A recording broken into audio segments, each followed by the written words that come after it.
Hello everyone, good evening to all of you. नहीं बोलना चाहिए.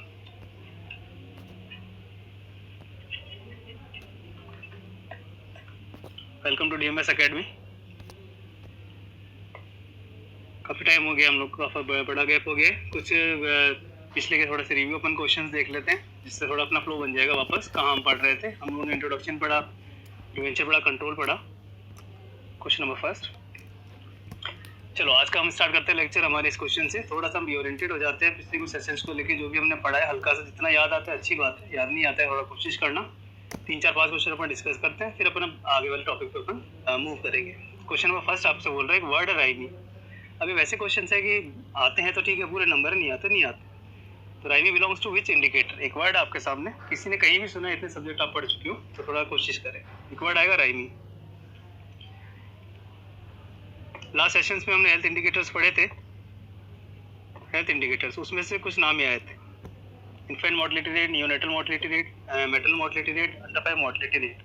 राइमी वर्ड कहीं भी किसी ने अगर थोड़ा सुना है तो आप कोशिश कर सकते हैं. राइमी वर्ड किससे जुड़ा हुआ हो सकता है? इन्फेंट मोर्टलिटी रेट से, नियोनेटल मोर्टलिटी रेट से, मेटरनल मोर्टलिटी रेट से, या फिर अंडर 5 मोर्टलिटी रेट से. कहीं भी अगर किसी ने सुना है तो बताते हैं वर्ड का मतलब क्या होता है. राइमी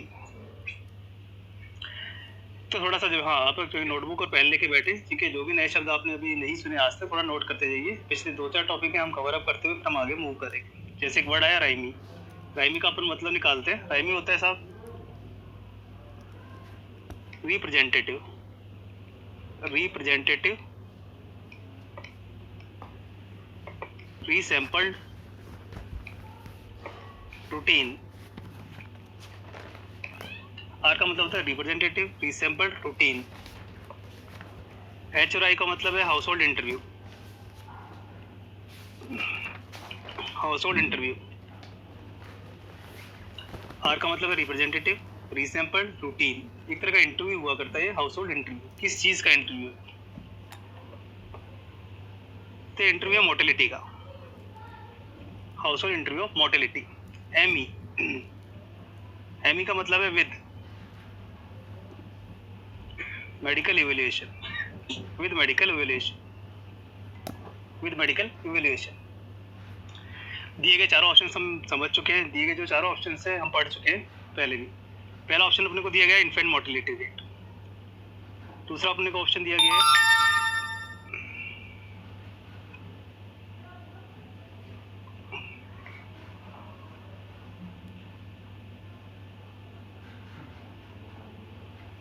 चार ऑप्शन है पास. पहला इन्फेंट मोर्टेलिटी रेट, दूसरा नियोनेटल मोर्टेलिटी रेट, तीसरा है अपने पास मैटरनल मोर्टेलिटी रेट, और चौथा है अंडर 5 मोर्टेलिटी रेट. पहले इन चारों रेट्स को हम थोड़ा सा रिवाइज कर लेते हैं. हमने लास्ट टाइम पे पढ़ा था कि इन चारों रेट्स को बेसिकली किस तरीके से डिफाइन किया जाता है. तो सब हम चारों वर्ड्स की बात करें अपन, चाहे अपनी इन्फेंट मोर्टेलिटी रेट हो, चाहे अपनी नियोनेटल मोर्टेलिटी रेट हो, चाहे अपनी मैटरनल मोर्टेलिटी रेट हो, चाहे अपनी अंडर 5 मोर्टेलिटी रेट हो. इन सभी में खास बात, इन सभी में नीचे लिखा जाने वाला डिनोमिनेटर जो होता है that is total number of live birth. Total number of live births. Total number of live births चारों में ही हमने बोला. इन्फेंट का मतलब हमने बोला total number of deaths. Total number of deaths less than 1 year of age. Neonatal में आपने बोला total number of deaths less than 1 month. Maternal mortality rate में हमने बोला total number of maternal death. Total number of maternal death. Total number of maternal death. बस इसमें एक चीज थोड़ा ध्यान रखना, अपन मैटरनल डेथ में प्रेगनेंसी से रिलेटेड कॉजेज या उसके मैनेजमेंट के कारण होने वाली मौतें तो देखते ही देखे, लेकिन साथ ही इसमें हमने बोला within 6 week. Within 6 week अगर डिलीवरी के 40 days, within 6 week 42 days के अंदर भी अगर कोई डेथ मैटरनल होती है तो उसे मैटरनल मोर्टेलिटी रेट में कंसिडर किया जाए.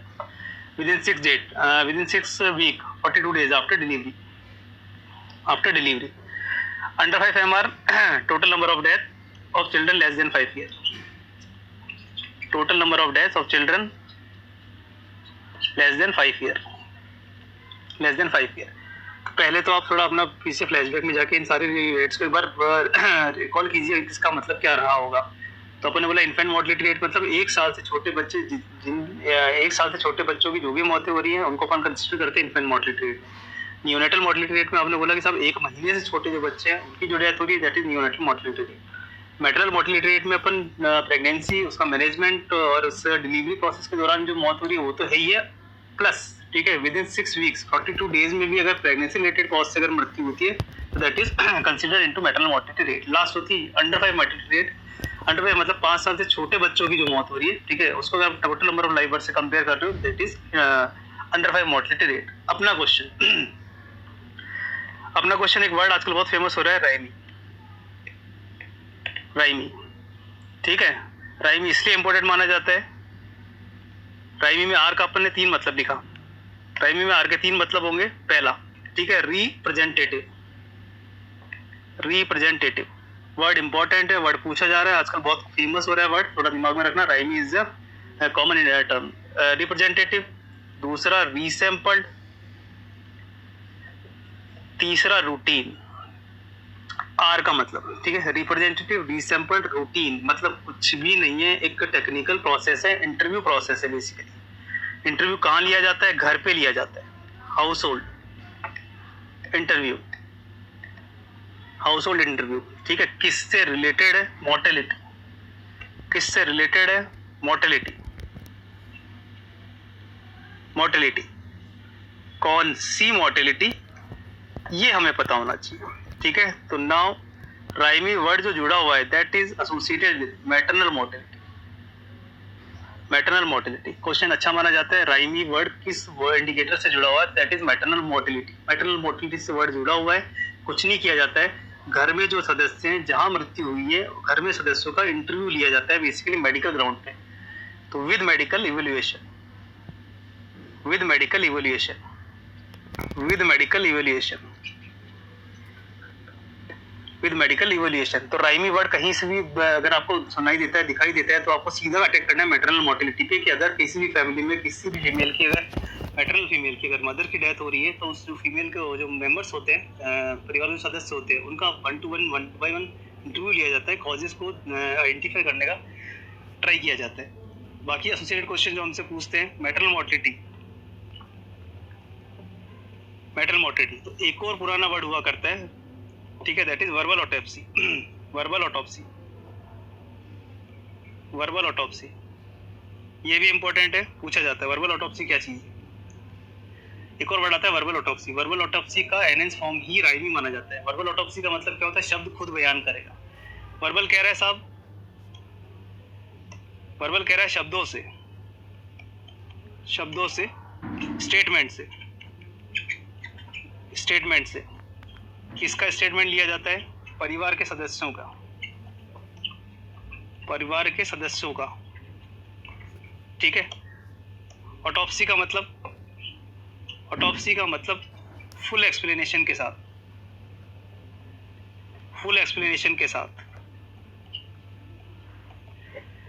तो अपने लिए इस पूरी स्लाइड में 2 वर्ड कॉमन रहेंगे। एक तो वर्बल ऑटोप्सी हुआ करता था, वर्बल ऑटोप्सी पूछा जाता है, वर्बल ऑटोप्सी किस से जुड़ा हुआ शब्द है? आपको बोलना है मैटरनल मोर्टेलिटी से। जब भी किसी घर में अगर कोई मैटरनल डेथ होती है तो उसके परिवार के सदस्यों को बिठाकर उनसे 1 by 1 क्वेश्चन पूछे जाते हैं, पूरी डिटेल उनसे ली जाती है, इस तरह शब्दों के द्वारा ऑटोप्सी की जाती है, इसे बोलते हैं वर्बल ऑटोप्सी। वर्बल ऑटोप्सी का ही जो एनहेंस फॉर्म है। अब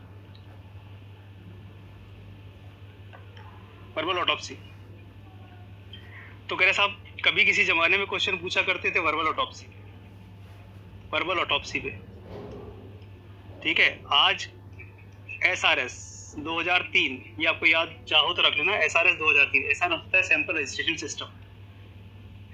SRS होता है सैंपल रजिस्ट्रेशन सिस्टम। SRS 2003 ने बोला कि वर्बल ऑटोप्सी से ज्यादा जो अच्छा मेथड है वो माना जाता है राइमी, वो माना जाता है राइमी। तो अपने को ज्यादा डीप में नहीं जाना है, अपने को सिर्फ शब्दों के बारे में ज्ञान होना चाहिए कि साहब अगर मैटरनल मोर्टेलिटी वर्ड कहीं आ रहा है तो मैटरनल मोर्टेलिटी वर्ड से जुड़े 2 शब्द हमेशा इंपॉर्टेंट रहेंगे। पहला हुआ करता था वर्बल ऑटोप्सी, और दोनों का मतलब लगभग एक जैसा ही। वर्बल ऑटोप्सी भी वही था कि आप परिवार के सदस्य से बेसिकली गहन पूछताछ करते थे कि क्या कारण रहे होंगे मैटरनल डेथ के। अब उसे अब SRS 2003 में एनहेंस करके जो वर्ड दिया गया that is RHIME, representative, resampled, routine, household interview of mortality, maternal mortality with medical evaluation. तो अपने अगर एग्जाम में कहीं भी दिखाई देते हैं, चाहे वर्बल ऑटोप्सी दिखाई दे चाहे राइमी दिखाई दे, आपको बोलना है दोनों ही शब्द जुड़े हुए हैं मैटरनल मोर्टेलिटी से। मैटरनल मोर्टेलिटी से, दोनों ही शब्द जुड़े हुए मैटरनल मोर्टेलिटी से। बाकी बातें अपन कर चुके हैं। मैटरनल मोर्टेलिटी नाम सुनने में रेट है बट ये रेट नहीं है, ठीक है। Maternal mortality is the example of ratio,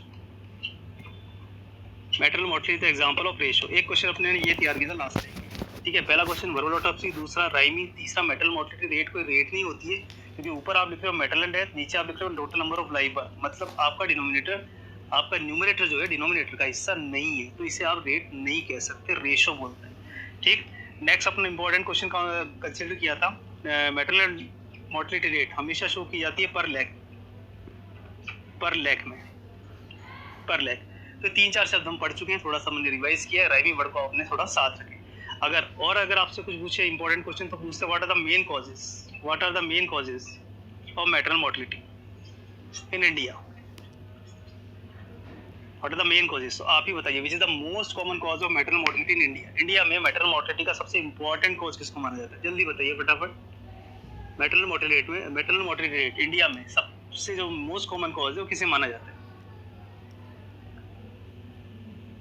ठीक है साहब। तो अगर बात करें कॉजेज की तो अपने पास एक मिनोमिक हुआ करता है हसोतो, HASOTO, ये मिनोमिक आप दिमाग में रख जाना, आपको कॉजेज वहाँ रिकॉल हो जाएंगे।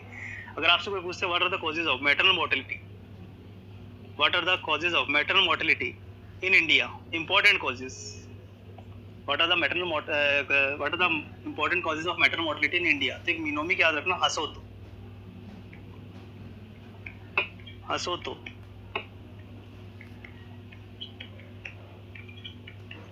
तो इससे आप रिकॉल कर जाओगे, वहाँ पे मेन में जो कॉजेज होते हैं मैटरनल मोर्टेलिटी के, पहला H, नो डाउट सबसे इंपॉर्टेंट कॉज इंडिया में मैटरनल मोर्टेलिटी का अगर आप पढ़ते हो हर जगह तो लिखा जाता है हेमोरेज,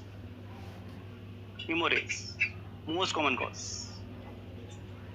कॉज लिखा जाता है हेमोरेज। कौन सा हेमोरेज, APH की PPH, कौन सा हेमोरेज, APH की PPH, कौन सा वाला, APH की PPH, कौन सा वाला मोस्ट कॉमन कॉज, APH की PPH, एनीमिया नहीं सकता।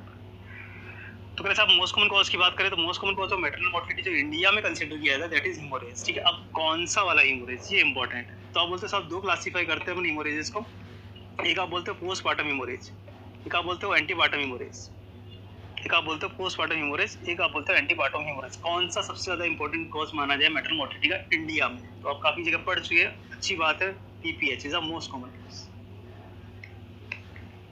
ठीक है। Postmortem haemorrhage is the most common cause of maternal mortality in India. क्यों PPH, APH क्यों नहीं, क्यों? देखिए आपका एग्जाम क्या से ज्यादा क्यों पे, ठीक है, क्या आपको भी पता है, क्या उसको भी पता है, एग्जाम को आपसे क्यों जानना है कि सब APH और PPH में PPH ही क्यों, APH क्यों नहीं। अगर आपको क्यों याद रहता है तो आपको लॉन्ग टर्म तक भूलने की संभावना खत्म हो जाती है, कम हो जाती है, ठीक साहब। किसी को पता है PPH ही क्यों, वाई, क्यों, ठीक साहब।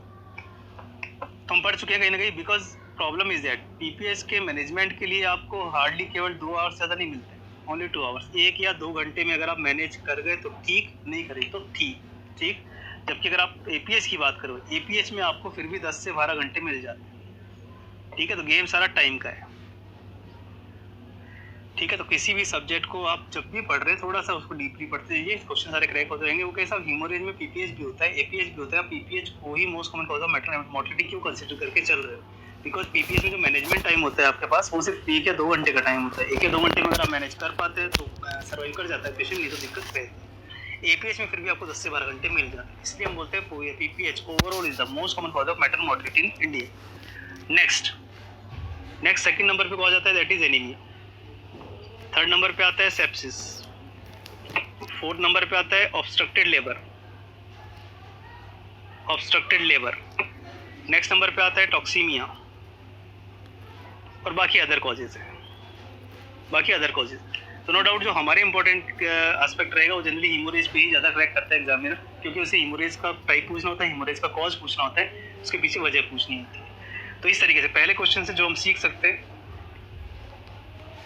पहले क्वेश्चन से हमने क्या क्या सीखा, तो कैसा पहला क्वेश्चन लेके आया मैटरनल मोर्टेलिटी रेट को लेके, पहला वर्ड याद रखना वर्ड वर्बल ऑटोप्सी जो पहले यूज किया जाता था।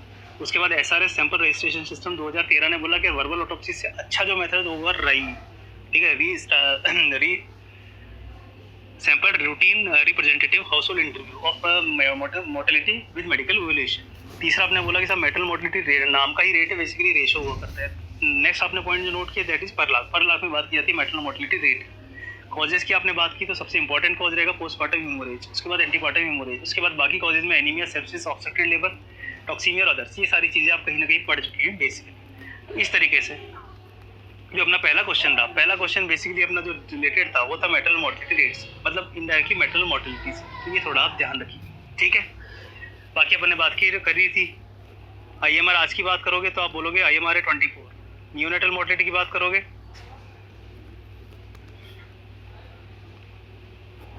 ये आप थोड़ा सा चाहो तो IMR है आपकी 34, न्यूनेटल मोर्टेलिटी आपकी 24, मेटल मोर्टेलिटी आपकी 130 और अंडर 5 मोर्टेलिटी आपकी 39.4। ये बातें हमने लास्ट टाइम पे की थी, तो चाहो तो आप एक बार रिवाइज कर सकते हो। आज की डेट 2018 जो डेटा है वो क्या बोल रहे हैं बेसिकली। इन्फेंट मोर्टेलिटी 34 बोली जाती है, न्यूनेटल मोर्टेलिटी 24 बोली जाती है, मेटल मोर्टेलिटी 130 बोली जाती है और अंडर 5 मोर्टेलिटी रेट 39.4 बोली जाती है, ठीक है। तो इस तरह पहले क्वेश्चन से बेसिकली आपने नया वर्ड आज आपके दिमाग में आ गया, राइमी। इसे थोड़ा दिमाग में रखा है। Verbal autopsy metal mortality rate के कॉजेज को ही पता कर रहे हैं अपन, ज़्यादा कुछ भी नहीं। नेक्स्ट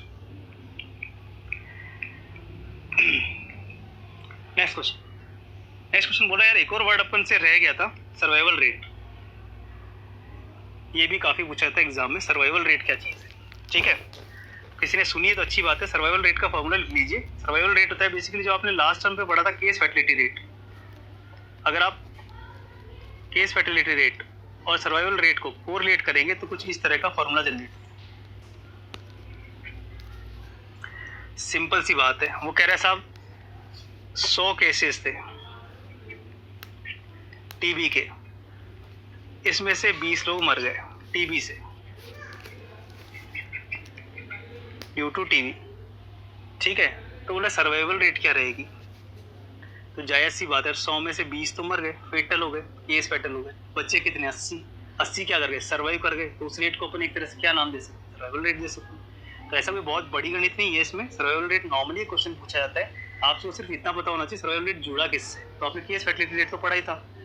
आपके लिए सब केस फर्टिलिटी रेट हमने लास्ट टाइम पे पढ़ी। केस फर्टिलिटी रेट होती है साहब टोटल कितने collapse, total number of death, total number of deaths due to specific disease divided by total number of cases, divided by total number of cases into 100। इसको आपने नाम दिया था केस फर्टिलिटी रेट। जितने भी किसी भी बीमारी या किसी भी कारण से रिलेटेड कुछ केसेस थे, उनमें से कितने उस कारण या बीमारी से कोलैप्स हो गए, उसको आप बोलते हो फेटल केस कितने हो गए। इस रेट को आपने नाम बोलना चाहा केस फर्टिलिटी रेट, ठीक। अच्छी बात है। आपने क्या पढ़ी थी लास्ट टाइम पे, क्वेश्चन नंबर फर्स्ट, पहला केस फर्टिलिटी रेट भी नाम की ही रेट है, रेट नहीं है, ठीक है, इट इज प्रोपोर्शन। तो पहला case fertility rate is a proportion, rate नहीं है ये, ठीक है। दूसरा आपने पढ़ा क्या बताती है केस फर्टिलिटी रेट, तो आपने बोला था साहब killing power of disease, killing power of disease, ठीक है। एज इट इज क्वेश्चन पूछे जाते हैं कि साहब नेम द इंडिकेटर जो आपको बताता है किसी भी बीमारी की किलिंग पावर, वायरुलेंस, घातक क्षमता बताता है, केस फर्टिलिटी रेट। तो पहला प्रोपोर्शन है, रेट नहीं है। दूसरा किलिंग पावर ऑफ डिजीज बताता है। तीसरा वायरुलेंस ऑफ डिजीज बताता है, virulence of disease, virulence of disease. ये तीनों चीजें, 3-4 चीजें हमें केस फर्टिलिटी रेट से मालूम करती है। अब एक नया वर्ड आया सर्वाइवल रेट। तो अपना कॉमन सेंस लगाना यार, किसी भी डिजीज से रिलेटेड जो डेथ हो गई वो तो कोलैप्स कर गए, जो बाकी बच गए वो सर्वाइव कर गए, ठीक है। तो अगर आप 1 में से सर्वाइवल रेट को घटा दोगे तो केस फर्टिलिटी रेट अपने आप आ जाएगी, ठीक। केस फर्टिलिटी रेट को डिफाइन कैसे करते हैं, सर्वाइवल रेट को डिफाइन कैसे करते हैं। तो कैसा सर्वाइवल रेट का मतलब होता है total number of patients, total number of patients survived for more than 5 years divided by total number of patients diagnosed into 100। तो इतना डीप में आपसे कोई नहीं पूछने जा रहा है, आपसे तो सिर्फ ये पूछते हैं सर्वाइवल रेट अगर आपको कैलकुलेट करनी है तो कौन से इंडिकेटर को यूज लेना चाहोगे। तो थोड़ा सा दिमाग लगा लेना, किसी भी केस की फर्टिलिटी से जो केस फेटल हो रहे हैं, मर रहे हैं, उनके अलावा जो बच गए वही सर्वाइव कर पाएंगे, उसी से निकाली जाती है सर्वाइवल रेट। फॉर्मूले में सिर्फ इतना बोला जाता है कि साहब देखा जाता है कब बीमारी डायग्नोस हुई और बीमारी डायग्नोस होने के बाद अगर वो 5 साल से ज़्यादा जिंदा रह रहे हैं, ठीक है, अगर वो 5 साल से जिंदा ज़्यादा रह रहे हैं तो वो सर्वाइवल रेट कैलकुलेशन के काम आ जाते हैं। तो इस क्वेश्चन से बेसिकली आपको सिर्फ एक मैसेज लेना है कि सर्वाइवल रेट कौन से इंडिकेटर से जुड़ा हुआ हो सकता है। तो that is case fatality rate, जो कि एक प्रोपोर्शन है, किलिंग पावर ऑफ डिजीज बताती है, वायलेंस ऑफ द डिजीज बताती है। तो इस छोटे से शब्द को आप दिमाग में रख लेना, सर्वाइवल रेट को पूछा जाता है अपने से कभी कभी। नेक्स्ट हमने लास्ट टाइम पे जब स्टडीज के बारे में बात की तो हमने कुछ स्टडीज पढ़ी थी, ठीक है। हमने इकोलॉजिकल पढ़ी, हमने क्रॉस सेक्शन पढ़ी, हमने कोहोर्ट पढ़ी, हमने केस कंट्रोल स्टडीज पढ़ी। एक क्वेश्चन बहुत ज़्यादा फेमस माना जाता है कि साहब अगर कोई डिजीज रेयर है तो उसके लिए आप कौन सी स्टडी को प्रेफर करना चाहोगे। इंपॉर्टेंट क्वेश्चन है, बहुत ज़्यादा पूछा है। अगर रेयर डिजीज है कोई, ठीक है, तो उसके इन्वेस्टिगेशन के लिए आप कौन सी स्टडी को प्रेफर करना चाहोगे। कोहोर्ट को करना चाहोगे, केस कंट्रोल करना चाहोगे, इकोलॉजिकल को करना चाहोगे, क्रॉस सेक्शन को करना चाहोगे। ट्राई करके देखो, तुक्का लगा के देखो। रेयर डिजीज के लिए अगर कोई रेयर डिजीज है तो उसके लिए अपन बेसिकली कौन सी स्टडी को प्रेफर करना चाहिए। थोड़ा सा अपन देख लेते हैं कौन सी स्टडी क्या बताती थी। फर्स्ट, सबसे सिंपलेस्ट आपने पढ़ी थी इकोलॉजिकल। इकोलॉजिकल बोलती थी कि साहब कुछ भी नहीं है इकोलॉजी, तो इकोलॉजिकल बोलती है results are expressed in term of population. जैसे आपने एग्जांपल दिया था, TB is more common in Indians. ये सबसे बेसिक स्टडी होती है, मतलब इसका बहुत ज़्यादा सिग्निफिकेंस नहीं होता है, बहुत ज़्यादा यूटिलाइजेशन भी नहीं होता है। इसमें सिर्फ आपसे एक सिंपल सा क्वेश्चन पूछते हैं इकोलॉजिकल में कि सब यूनिट ऑफ स्टडी क्या रहती है, तो वो आपने बता दिया था। Unit of study is the population, unit of study. ये तो सबसे सिंपल स्टडी थी इकोलॉजिकल, जिसके बारे में बहुत ज़्यादा बात नहीं की जाती है। सिर्फ पूछेंगे यूनिट ऑफ स्टडी क्या होती है, तो इसमें पूरी पॉपुलेशन पे रिजल्ट को शो किया जाता है। इस पॉपुलेशन में ये कॉमन है, इस पॉपुलेशन में ये कॉमन, इकोलॉजिकल। नेक्स्ट आपने बोली थी क्रॉस सेक्शनल जैसा नाम वैसा आंसर, ठीक है। आपने किसी पॉपुलेशन में एक छोटा सा क्रॉस सेक्शन लिया, एक छोटा सैंपल लिया और उसकी स्टडी, ठीक है, इसको आपने बोला था क्रॉस सेक्शन मतलब सिंगल एग्जामिनेशन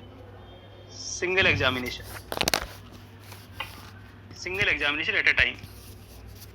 क्रॉस सेक्शनल से क्या क्वेश्चन पूछे जाते हैं। क्रॉस सेक्शन बोलते हैं साहब कि अगर आप एक ही टाइम पे देखोगे, सिंगल टाइम पे देखोगे, तो उसमें तो नए केस भी आएंगे और पुराने केस भी आएंगे, दोनों केसेस आएंगे। तो आपसे पूछते हैं साहब क्रॉस सेक्शनल स्टडी किसके लिए जानी जाती है, तो हम बोलेंगे प्रिविलेंस, ठीक। तो जो शब्द हमने पढ़ चुके हैं उनको आप सेपरेट करते जाइए, आंसर अपने आप सामने आ जाएगा। अगर इकोलॉजिकल तो बहुत सिंपलेस्ट स्टडी हुआ करती है, उसको बहुत ज़्यादा सिग्निफिकेंस नहीं है, उसमें यूनिट ऑफ स्टडी पॉपुलेशन होती है। क्रॉस सेक्शन मतलब एक पॉपुलेशन में आप छोटा सा सैंपल आपने एक बार से स्टडी कर लिया, उसमें नए केस भी आ गए, पुराने भी आ गए, तो आपसे पूछते प्रिविलेंस कौन सी स्टडी से पता लगती है, क्रॉस सेक्शन से पता लगती है। अपने जो दमदार स्टडीज की बात करें तो हमने दो नाम लिखे थे, एक आपने लिखा था कोहोर्ट और आपने लिखा था केस कंट्रोल। इन पे क्वेश्चन ना इनसे हम नहीं पास, इन दो स्टडीज को तो हम थोड़ा सा ढंग से पढ़ के जाएंगे, क्योंकि इनसे तो क्वेश्चन लगभग तय, केस कंट्रोल और कोहार्ट से, इन्हीं से ही हमारा आंसर निकल के आएगा। कोहार्ट बोलता है साहब सीधी रास्ते में जाना, ठीक है। कोहार्ट का मतलब, कोहार्ट में आपने बोला कुछ नहीं करना, ठीक है, ये तो प्रोस्पेक्टिव स्टडी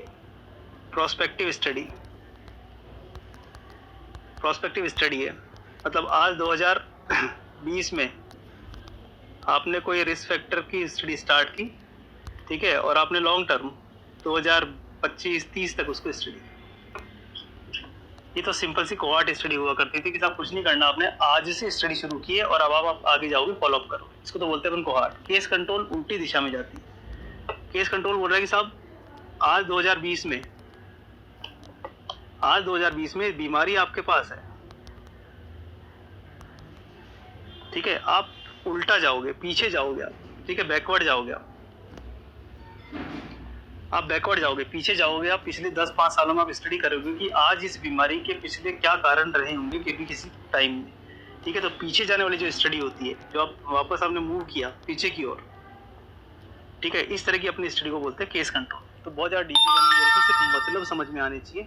कोहोर्ट का मतलब ग्रुप, एक ग्रुप का फॉलो करोगे, दैट इज प्रोस्पेक्टिव, आगे की दिशा में जाओगे, ठीक है। केस कंट्रोल मतलब आज आपके पास केसेस है, बीमारी है, आपके पास बीमार आदमी है, आपको उसके कारणों का पता लगाना है, तो आपको पीछे जाना पड़ेगा, हिस्ट्री में जाना पड़ेगा, डॉक्यूमेंट्स में जाना पड़ेगा, तब कारण मालूम करेगा। तो कोहोर्ट और केस कंट्रोल में थोड़े डिफरेंस है, इन डिफरेंसेस को आप जरूर याद करके चल जाना, एक पढ़ जाना, दूसरी अपने आप हो जाएगी। वो कैसे आप सीधी दिशा में जा रहे हो, इससे पहला नाम बोला प्रोस्पेक्टिव, आगे जाना, ठीक है। दूसरा नाम आपने बोलना चाहा था फॉरवर्ड लुकिंग, दूसरा नाम आपने बोलना चाहा था फॉरवर्ड लुकिंग, आगे की दिशा में जाना। ठीक है, तीसरा आप बोलोगे साहब आज आप एक्सपोजर दे रहे हो, कल जाके कोई आउटकम आएगा। आज कोई रिस्क फैक्टर आप एक्सपोज कर रहे हो, कल जाके कोई डिजीज होगी, कल जाके कोई डिजीज होगी। ठीक है, या फिर आज आपके पास कोई कॉज है, कल जाके इफेक्ट है। इस तरह की स्टडी को आपने बोला कोहोर्ट स्टडी। ठीक है, तो जो इंपॉर्टेंट नाम है वो तो आपको पता रहनी ही चाहिए। आगे की दिशा में जाना प्रोस्पेक्टिव, आगे देख रहे हो फॉरवर्ड लुकिंग। आज आपके पास एक्सपोजर है, आउटकम बाद में पता लगेगा। आज आपके पास रिस्क फैक्टर है, डिजीज बाद में पता लगेगी। आज आपके पास कॉज है, इफेक्ट बाद में मालूम पड़ेगा। इस तरह की स्टडी को आपने नाम दे रखा है कोहोर्ट स्टडी। क्योंकि आप फॉलो कर रहे हो, पीछे पीछे जा रहे हो, इसलिए आपने इसको एक और नाम दे रखा है follow up study, follow up study. ठीक है, और सबसे इम्पोर्टेंट चीज आप जैसे जैसे आगे बढ़ते जाओगे आपको हमेशा नए केसेस मिलते जाएंगे। तो अगर इंसिडेंस अगर किसी स्टडी से मालूम पड़ती है दैट इज कोहॉर्ट। ये सारे क्वेश्चन हम लास्ट टाइम पे डिस्कस कर चुके हैं, थोड़ा सा फटाफट रिवाइज कर लीजिए। ठीक, तो ये कुछ नाम है कोहॉर्ट स्टडीज के, जो हमने इसके जो भी तथ्य हैं, जो भी इसकी स्टडी का टाइप है, उसके आधार पर हम लोगों ने समझे। ठीक, केस कंट्रोल के सारे नाम अपोजिट है। ठीक है, अगर यहाँ बोलते हो फॉरवर्ड लुकिंग तो वहां बोल दो बैकवर्ड लुकिंग। यहाँ बोलते हो प्रोस्पेक्टिव तो यहाँ बोल दो रेट्रोस्पेक्टिव, रेट्रोस्पेक्टिव। यहाँ बोलते हो एक्सपोजर टू आउटकम तो वहाँ बोलो आउटकम टू एक्सपोजर। यहाँ बोलते हो रिस्क फैक्टर टू डिजीज तो वहाँ बोलोगे डिजीज टू रिस्क फैक्टर। यहाँ बोलते हो कॉज टू इफेक्ट तो यहाँ बोलोगे इफेक्ट टू कॉज। ठीक है, एक नाम उल्टा रखा जाता है ट्रोहोक, कोहार्ट के नाम को ही उल्टा कर दो ट्रोहोक। तो ये तो कुछ नामों से रिलेटेड क्वेश्चन है जो आपको गलत नहीं करके आने। एक कोहोर्ट आप पढ़ जाना, बाकी सब नामों का उल्टा कर देना, बाकी के नाम आ जाएंगे। और क्या डिफरेंस हो सकते हैं केस कंट्रोल और कोहार्ट? ठीक है, नए डिफरेंसेस की बात करें कोहार्ट और केस कंट्रोल में, कोहार्ट और केस कंट्रोल में। तो भैया अगर किसी को पिछली क्लासेस का थोड़ा बहुत याद हो तो आपसे पूछा जाएगा कि साहब एसोसिएशन जो होता था केस कंट्रोल और कोहार्ट में, बाकी डिफरेंसेस बाकी डिफरेंसेस वो कह रहे साहब कोहार्ट में बाकी डिफरेंसेस की बात करें नेक्स्ट, तो बोलता है कोहार्ट में हमने जो कैलकुलेशन किया था लास्ट टाइम पे, हमने कैलकुलेशन किया था रिलेटिव रिस्क आरआर, जबकि केस कंट्रोल में जो कैलकुलेशन की जाती है दैट इज ऑड्स रेशियो।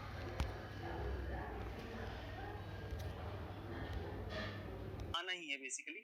ठीक है, क्योंकि कम्युनिटी की बात हो रही है, कम्युनिटी हेल्थ की बात हो रही है, तो हेल्थ प्लानिंग, हेल्थ इंफ्रास्ट्रक्चर और इन लेवल्स की बात तो एग्जामिनर करेगा ही करेगा आपसे कि सब क्या आपके हेल्थ प्लानिंग के एस्पेक्ट है कंट्री में, किस तरह से हेल्थ प्लानिंग डिजाइन हो रही है, उनके लिए क्या क्या लेवल है, कौन कौन सी सर्विसेज है, कौन कौन से कैडर काम कर रहे हैं।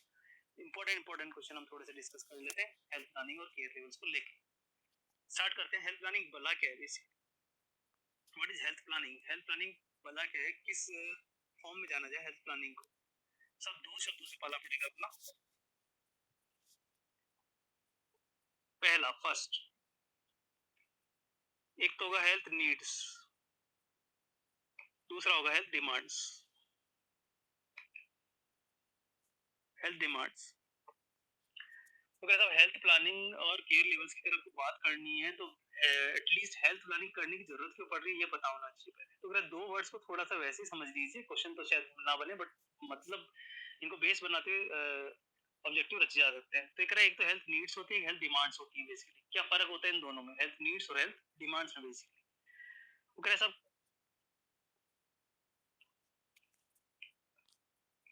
मेरे साहब हेल्थ की कोई भी डेफिशिएंसी, ठीक है, डेफिशिएंसी ऑफ हेल्थ, कोई भी हेल्थ की डेफिशिएंसी, ठीक है, हेल्थ प्लानिंग की शुरुआत होती है डेफिशिएंसी।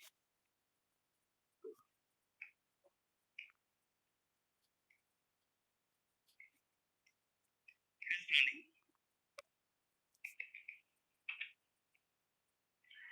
तो मतलब हेल्थ प्लानिंग की जरूरत पड़ती क्यों है बेसिकली? तो अगर आपके हेल्थ सिस्टम में कोई भी डेफिशिएंसी ऑफ हेल्थ, ठीक है, अगर आपके हेल्थ सिस्टम में किसी भी तरह की डेफिशिएंसी आ रही है जो कि डिमांड कर रही है, ठीक है, which is demanding for preventing या क्यूरेटिव या कंट्रोल मेजर्स।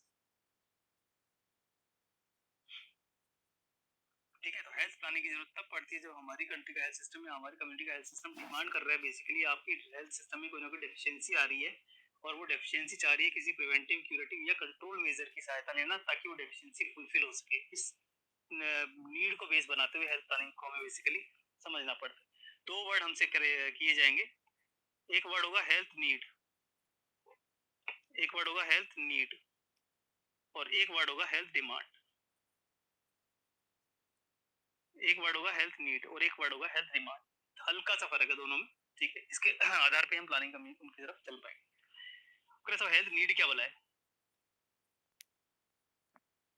हेल्थ नीड क्या बोला है? ठीक है, तो इन शब्दों को थोड़ा सा आप एक बार समझ लीजिए। पहला बोलता है साहब हेल्थ नीड दो तरीके की रियलाइज की जा सकती है कम्युनिटी में। किस तरह की? पहली फेल्ट नीड, पहली होती है फेल्ट नीड,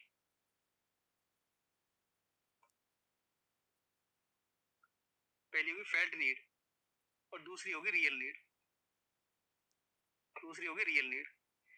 शब्द खुद अपना मतलब समझा रहे हैं। वो कह रहे हैं साहब एक तो किसी भी कम्युनिटी में पॉपुलेशन को, पब्लिक को कोई नीड, हेल्थ नीड फील हो रही है, ठीक है, दैट इज फेल्ट नीड।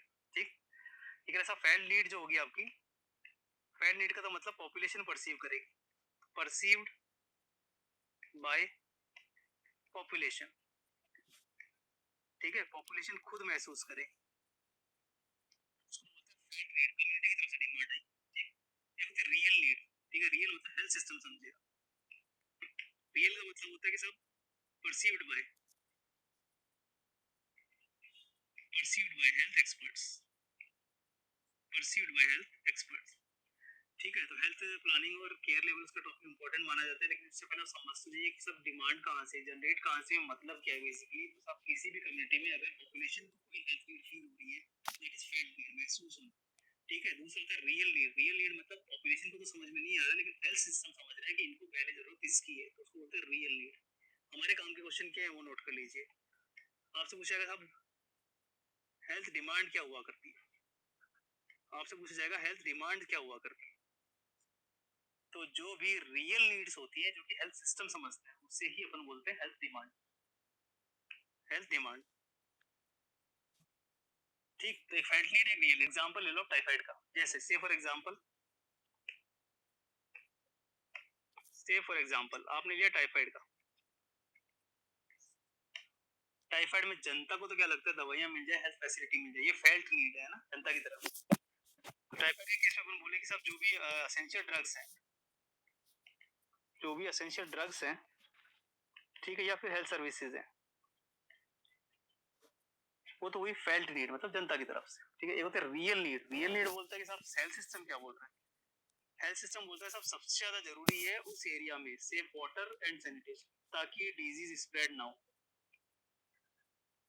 ताकि डिजीज स्प्रेड ना हो।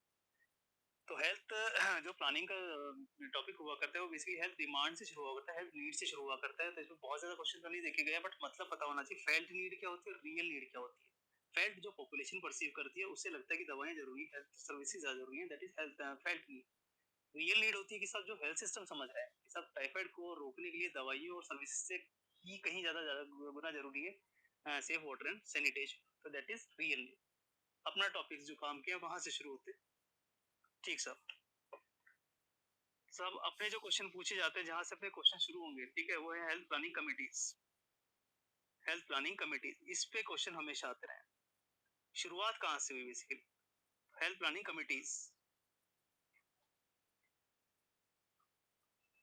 ये हमारे पास 5 6 7 कमिटीज है जो जा रही है रिवाइज। बार बार हमसे फ्रिक्वेंटली पूछा जा रहा है कि कौन सी कमिटी कब आई, किस कमिटी ने क्या बताया, किस कमिटी ने क्या नहीं बताया हेल्थ प्लानिंग को लेके। ठीक है, तो पहले इन कमिटीज के नाम और कौन से सन में है उनको एक बार थोड़ा सा अपन कर लेते हैं एडजस्ट। देखो साहब, अब इसको याद करने के लिए अपने को थोड़ा सा मिनोमी को अपन जनरेट कर रहे हैं, उस मिनोमी को आप एक दो बार पढ़ेंगे अपने को याद हो जाएगा। वो कह रहे हैं साहब स्टार्ट करेंगे यहाँ से। ठीक है, पहला वर्ड,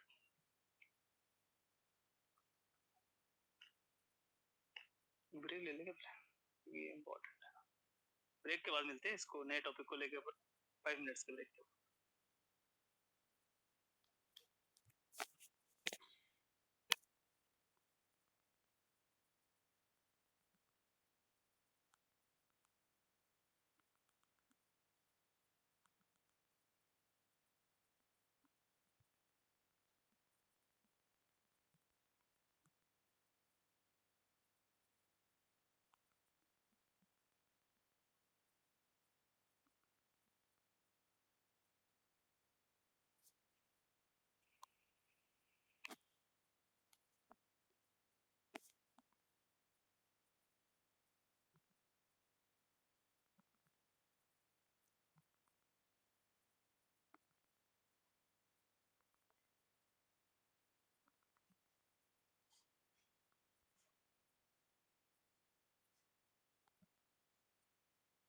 बाद आता है करता फिरता मतलब करतार सिंह कमेटी, उसके बाद आता है श्री मतलब श्रीवास्तव कमेटी, और एक लास्ट नाम आता है कृष्णा कमेटी। और भी कमेटीज है बजाज वगैरह, बट इंपॉर्टेंट एक सीक्वेंस में हम लोग इन सारे नामों को एक बार याद करने की कोशिश की। सन भी याद रखने पड़े, सन भी याद रखने पड़ेंगे। तो साहब भोर को आप जोड़ सकते हो आजादी से, भोर को आप जोड़ सकते हो आजादी। आजादी मिली थी 1947 में, उसी के आसपास अपने को याद रखना है, उसी के आसपास अपने को याद रखना है 1946 पहली कमेटी बोर कमेटी 1946, सबसे पहली committee 1946 Bhore committee. Mudaliar committee आप जोड़ सकते हो national iodine deficiency disorder control programme, ठीक है। तो आपको 1 से 2 याद हो जाएंगे। मुदलायर कमेटी आपको रिकॉल करनी है। आप दो एक और क्वेश्चन इसके साथ अटैच कर लीजिए ताकि आपको रिकॉल करने में आसानी रहेगी। पढ़ना तो है ही अपने कभी ना कभी। साथ national iodine deficiency disorder programme जो लॉन्च हुआ था, बेसिकली कब लॉन्च हुआ था, उसी के पैरेलल अगर अपन नाम याद रखना चाहें, that is Mudaliar committee 1962। Chadha committee उसके just next year, Chadha committee उसके जस्ट नेक्स्ट ईयर 1963, 1963 वो सन आपको याद आ जाएंगे।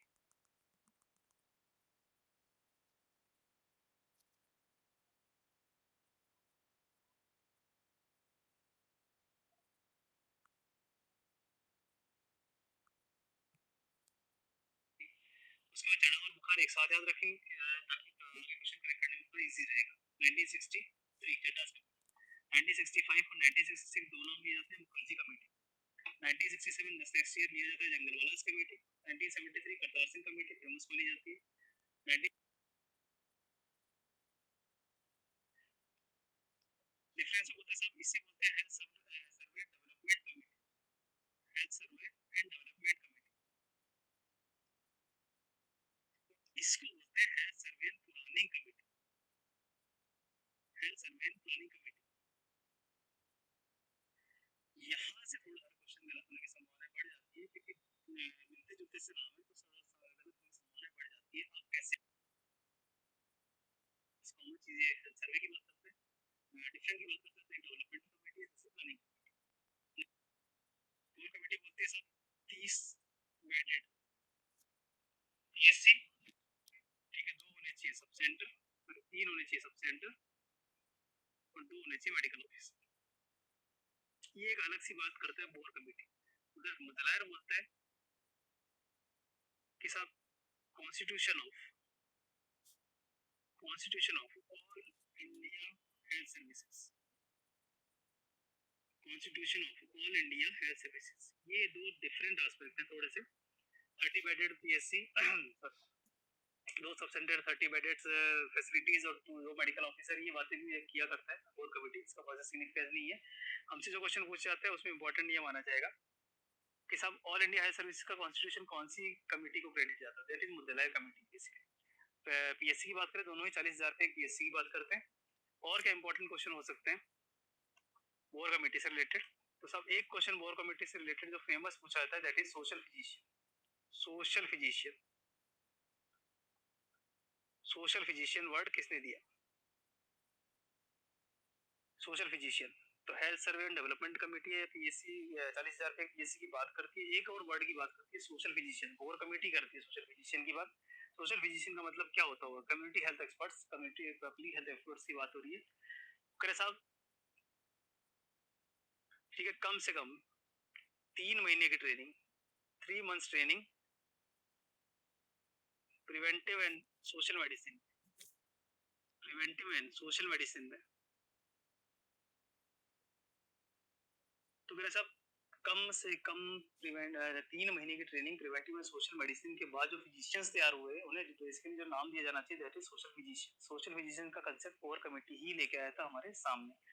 तो अगर बोर कमेटी से रिलेटेड अगर अपने से क्वेश्चन पूछे जाएंगे तो पहला आपने को बोलना है, एक तो it is known as health survey and development committee, question number first. दूसरा पूछते हैं साहब 40,000 पे एक पीएससी की बात किसने की, question number second, bore committee. Next third पूछते हैं साहब सोशल फिजिशियन जो वर्ड है बेसिकली वो किस कमेटी की देन है, दैट इज बोर कमेटी। तीन चीजें आप दिमाग में रखना, health survey and developmental committee, 40,000 पे एक पीएससी और सोशल फिजिशियन का कंसेप्ट, ये बोर कमेटी की देन है। उधर आ जाइए मुदलायर कमेटी पे। मुदलायर बोलते हैं साहब ये भी हेल्थ सर्वे कमेटी थी बट इसने बात की प्लानिंग की, planning committee, question number first. Question number second पूछते हैं साहब ऑल इंडिया हेल्थ सर्विसेज का जो कॉन्स्टिट्यूशन है, जो कंसेप्ट है, वो बेसिकली कौन सी कमेटी लेके आई, that is Mudaliar committee. And last जो अभी पूछा गया एग्जाम में, अभी पूछा गया कि साहब डिस्ट्रिक्ट हॉस्पिटल्स पे, अभी पूछा गया कि साहब डिस्ट्रिक्ट हॉस्पिटल्स पे स्पेशलिस्ट की बात करें, डिस्ट्रिक्ट हॉस्पिटल्स पे स्पेशलिस्ट की बात करें तो ये किस कमेटी का कंसेप्ट है बेसिकली, ठीक है। तो ये आपकी जो बाकी कमिटीज है उनमें से कहीं कहीं बात नहीं की जाती है, स्पेशलिस्ट की बात केवल डिस्ट्रिक्ट हॉस्पिटल को स्ट्रेंथन करने की फिर मुदलायर कमेटी में ही की जाती है। इन दो कमिटीज को आप एक साथ ही दिमाग में रखना तो थोड़ा कंफ्यूजन कम होंगे, थोड़ा क्वेश्चन को टैग करने का तरीका इजी हो जाएगा। नेक्स्ट नेक्स्ट वो बोलता है साहब आपने एक नाम लिया चढ़ा बुखार और आपने इसको एसोसिएट किया मुखर्जी से, मुखर्जी 56 ने उतारा, ठीक है। तो अगर आप पेयर्स में पढ़ के जाते हैं तो कंफ्यूजन थोड़े से आपको कम ही रहेंगे, और को आप हमेशा मुदलायर के साथ ही पढ़ना ताकि सर्वे डेवलपमेंट प्लानिंग की बात हो सके, पीएससी नॉर्म्स की बात हो सके। सोशल फिजिशियन की बात बोर कमेटी करता है लेकिन स्पेशलिस्ट की बात करता है मुदलायर कमेटी। ये दो कमेटीज को आप थोड़ा सा साथ में ही पढ़े, कंफ्यूजन कम होगा। नेक्स्ट नेक्स्ट वो बोला साहब एक नाम आ रहा है चड्डा कमेटी, चड्डास कमेटी, और दूसरा नाम आ रहा है दैट इज मुखर्जी कमेटी, दूसरा नाम आपके पास आ रहा है मुखर्जी कमेटी,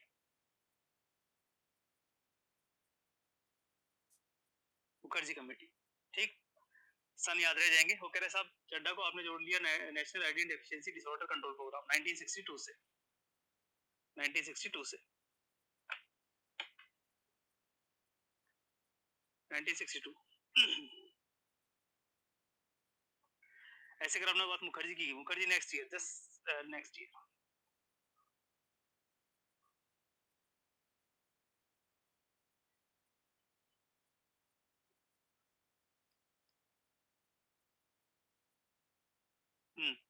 मुखर्जी में आपने बोला साहब दो आपने सन की बात की, एक आपने बात किया 1965 और दूसरी आपने बात की 1966। तो ये ईयर्स अगर आप दो बार रिवाइज करोगे ईयर्स भी याद आ जाते हैं। दोनों को साथ पढ़ने का फायदा क्या है, ठीक है। चढ़ा बुखार वगैरह साहब अगर किसी ने बुखार याद आ गया तो बुखार से आपको एक बीमारी का नाम याद आ जाएगा, उसके बाद इसके लगभग सारे क्वेश्चन सोल्व होते जाएंगे। मलेरिया कैसा, चड्डास कमेटी मतलब चढ़ा बुखार, मतलब आपको दिमाग में सिर्फ एक वर्ड आना चाहिए, बीमारी का नाम आना चाहिए मलेरिया, उसके बाद लगभग सारे क्वेश्चन इसके इजी से दिखाई देंगे। वो कह रहे हैं साहब चड्डा कमेटी इसलिए फेमस मानी गई क्योंकि जो चल रहा था नेशनल मलेरिया एरेडिकेशन प्रोग्राम, उसके लिए जो बेसिकली मेंटेनेंस जो फेज है उसमें जो भी काम करने के वो थे उसमें चड्डा ने कोऑपरेट किया। तो बोला साहब चड्डा कमेटी क्या करके गई, ठीक है। तो चड्डा इंपॉर्टेंट रहा मेंटेनेंस फेज के लिए, मेंटेनेंस फेज, ठीक है, of national malaria eradication programme, national malaria eradication programme, national malaria eradication programme, national malaria eradication programme, ठीक है। तो आपको सिर्फ कमेटी का नाम याद आना, चड्डास कमेटी, बुखार याद आना, मलेरिया। मलेरिया में बेसिकली जो इरेडिकेशन प्रोग्राम चल रहा था उस प्रोग्राम को स्ट्रेंथनिंग मेंटेनेंस फेज में कॉर्पोरेट किया जाएगा चड्डास कमेटी, इसी ने कंसेप्ट दिया हम लोगों को बेसिकली बेसिक हेल्थ वर्कर का। क्वेश्चन पूछता है साहब चड्डास कमेटी की देन क्या है, तो आपको नाम लेना है बेसिक हेल्थ वर्कर,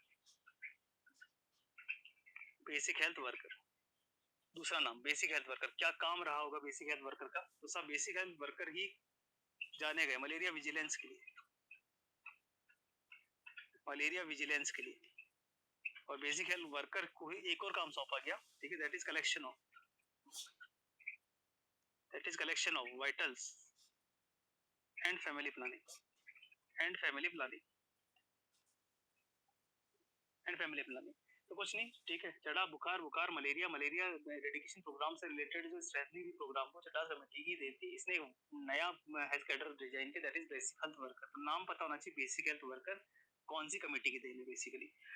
नेक्स्ट अगर आपसे पूछ सकता है तो वो बोलता है कि साहब 3-4 बेसिक हेल्थ वर्कर पर, 3-4 बेसिक हेल्थ वर्कर पर बेसिकली इसने बोला एक family planning assistant, family planning assistant, ठीक है। तो बस गिनती के 2 या 3 पॉइंट आपको चटास कमेटी में पूछे जाते हैं, चढ़ा बुखार मलेरिया, मलेरिया से रिलेटेड बेसिक हेल्थ वर्कर और 3-4 बेसिक हेल्थ वर्कर पर एक family health family planning assistant. बस इतना सा इसने थोड़ा सा अपना कॉर्पोरेशन किया चटास कमेटी ने, health planning family planning assistant, 3-4 basic health worker पर एक हेल्थ फैमिली प्लानिंग असिस्टेंट, ठीक है साहब। उसी बुखार को उतारा मुखर्जी ने, मुखर्जी ने बुखार को उतारा मतलब उसने वो जो काम किया चड्डास कमेटी को उसको थोड़ा सा उसने रेक्टिफाई किया। मुखर्जी बोलता है यार, मुखर्जी बोलता है मलेरिया एक्टिविटी को फैमिली प्लानिंग एक्टिविटी से अलग कर, फैमिली प्लानिंग एक्टिविटी से अलग कर, पहला काम, ठीक है। तो बुखार उतारा मिंटू से जो किया चड्डास कमेटी ने उस काम को बेसिकली उसने रेक्टिफाई किया। उसने बोला यार मलेरिया के लिए भी काम बेसिक हेल्थ वर्कर कर रहा है, फैमिली प्लानिंग के लिए भी काम बेसिक हेल्थ वर्कर कर रहा है, ये तो ठीक नहीं है, इन दो एक्टिविटीज को अलग कर देना चाहिए। तो आपसे पूछते साहब मुखर्जी ने बेसिकली क्या किया चड्डास के अगेंस्ट, तो बोल रहा है साहब कुछ नहीं, ठीक है, उसने कर दिया डीलिंग, उसने कर दिया डीलिंग। उससे बोला मलेरिया एक्टिविटी अलग चलेगी, फैमिली प्लानिंग एक्टिविटी अलग चलेगी, मलेरिया के लिए स्टाफ अलग होगा, फैमिली प्लानिंग के लिए स्टाफ अलग होगा, ठीक। तो उसने दो काम किए, उसने बोला साहब एक तो इन दोनों एक्टिविटीज को अलग कर दो और दोनों के लिए सेपरेट स्टाफ होना चाहिए, दोनों के लिए सेपरेट स्टाफ, मलेरिया के लिए अलग, फैमिली प्लानिंग के लिए अलग। तो जो बुखार चड्डा को चढ़ा मलेरिया में इसने काम किया, ठीक है, उसी बुखार को कंपनसेट किया बेसिकली मुखर्जी। मुखर्जी ने बोला कि साहब दोनों एक्टिविटीज को अलग अलग करो, दोनों का स्टाफ अलग अलग होना चाहिए। पहला काम, पहला जो उसका प्रपोजल था 1965 में छोटी सी बात बोली उसने।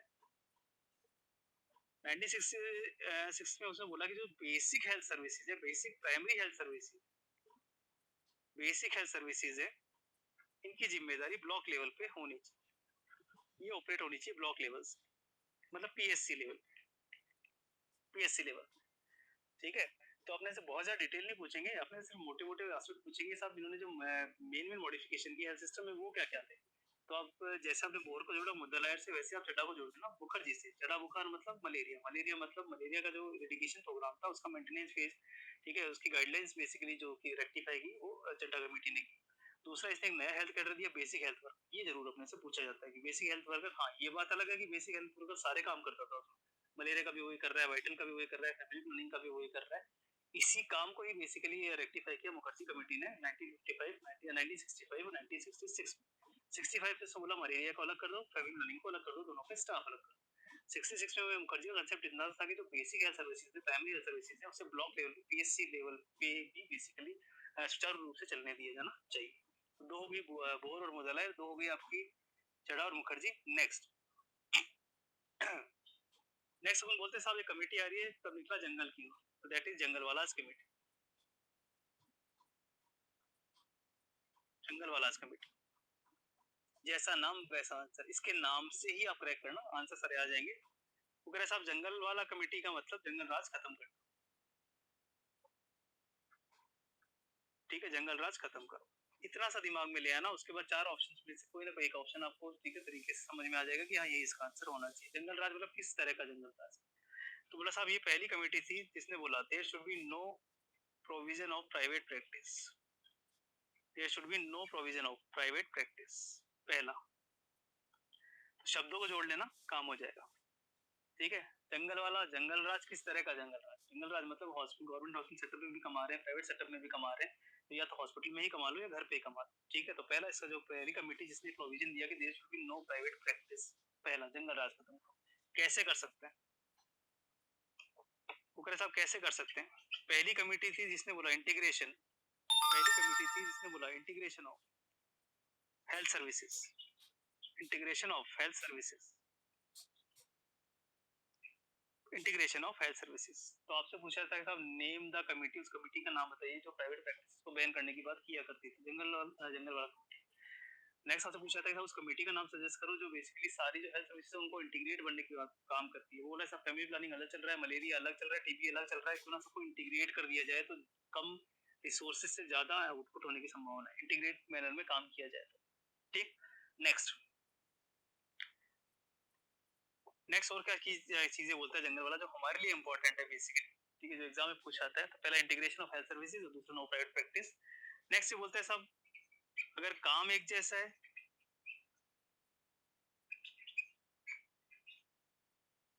ठीक है, तो बोला सब अगर अगर इक्वल काम है तो सब इक्वल वेटेज मिलेगा, अगर स्पेशलाइज काम है तो स्पेशलाइज वेटेज मिलेगा। तो बोला सब इक्वल वर्क इक्वल कंसिडरेशन या इक्वल पे, इक्वल पे। हाँ, स्पेशलाइज्ड काम है, स्पेशलाइज्ड वर्क स्पेशलाइज्ड पे। कुल मिला के हर तरीके से हेल्थ क्वालिटी, हेल्थ सर्विस की क्वालिटी को इम्प्रूव करना और जो बेसिकली प्राइवेट प्रैक्टिस हो रही है या किसी भी तरीके से रिसोर्सेज का वेस्टेज हो रहा है उसको मिनिमाइज करना, ये टारगेट था जंगल वाला कमेटी का। नेक्स्ट अगर कोई पूछ सकता है तो दैट इज यही कमेटी जो बात करती है यूनिफॉर्म कैडर, यही कमेटी है जो बात करती है यूनिफॉर्म कैडर की, और यही कमेटी है जो बात करती है कॉमन सीनियरिटी की, कॉमन सीनियरिटी, कॉमन सीनियरिटीज। तो बहुत सारी कमिटीज के बहुत सारी डिटेल में जाना, जो हमारे लिए इंपॉर्टेंट क्वेश्चन पूछे गए जनरल वाला कमेटी से। तो क्वेश्चन एक तो यही पूछा गया कि साहब कौन सी कमेटी है जो बात करती है there should be no private practice. दूसरा आपसे पूछा गया उस कमेटी का नाम बताइए जो बात करती है इंटीग्रेशन ऑफ हेल्थ सर्विस। ये दो मेन एस्पेक्ट रहेंगे आपके जंगल वाला कमेटी के जो फ्रिक्वेंटली अपने से बार बार पूछे जाते हैं, बाकी सब भी एक और नजर डाल के आप चल सकते हैं। नेक्स्ट आती है आपकी काफी फेमस नाम है Kartar Singh committee, Kartar Singh committee famous नाम है, करतार सिंह कमेटी 1973, करतार सिंह कमेटी। इसने काफी कैडर डिजाइन किए थे, तो इस पे जो इंपॉर्टेंट क्वेश्चन अपने से पूछाते हैं करतार सिंह से कैसे रिकॉल करें। जनरली हम थोड़ा सा अज्यूम कर लेते हैं कि साहब करतार मीन टू से सरदार, सरदार मतलब एक से ज्यादा काम कर निपटाने वाले, ठीक है। सरदार तो बोलते हैं सब मल्टी स्किल, मतलब एक से अधिक, एक से अधिक,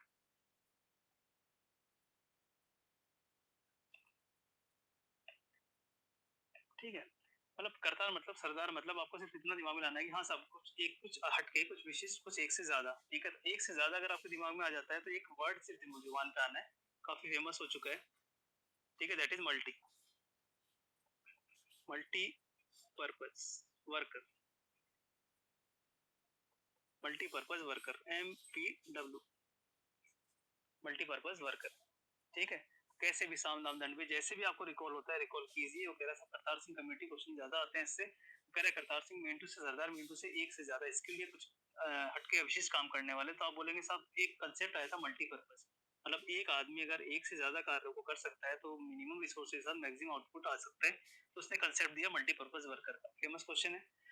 मल्टीपर्पज वर्कर जो कंसेप्ट है was given by which committee, तो नाम बोलना होता है करतार सिंह कमेटी। तो सब पहले जो इम्पोर्टेंट इस पे प्रपोजल दिया that is multipurpose worker plus multipurpose worker. Next next ने बोला कि साहब एक वर्ड हुआ करता है ANM, वर्ड हुआ करता है ऑक्सीजन नर्स मिडवाइफ, ANM। दूसरा आपने बोला कि साहब अभी थोड़ी देर पहले आपने बात की बेसिक हेल्थ वर्कर की, थोड़ी देर पहले आपने बात की बेसिक हेल्थ वर्कर की या मलेरिया विजिलेंस ऑफिसर्स की, मलेरिया विजिलेंस,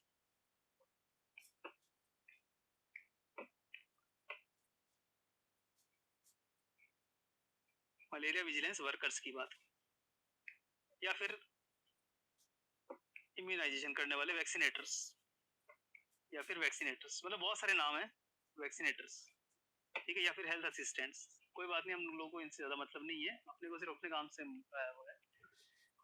दूसरा जो पूछा जाता है करतार सिंह कमेटी का, करतार सिंह कमेटी बोलते हैं सब एएनएम एक नाम हुआ करता था, एएनएम नाम को रिप्लेस किया गया करतार सिंह कमेटी में। पहला इंपॉर्टेंट चीज, एएनएम को रिप्लेस किया गया एक हेल्थ कैडर से, और बाकी जो वर्कर थे, बेसिक हेल्थ वर्कर थे, मलेरिया विजिलेंस वर्कर थे, वैक्सीनेटर थे, हेल्थ असिस्टेंट थे, इनको भी ये बोलता है कि साहब करतार सिंह कमेटी ने एक नया कैडर बोला, एएनएम की जगह आ जाना चाहिए फीमेल हेल्थ वर्कर,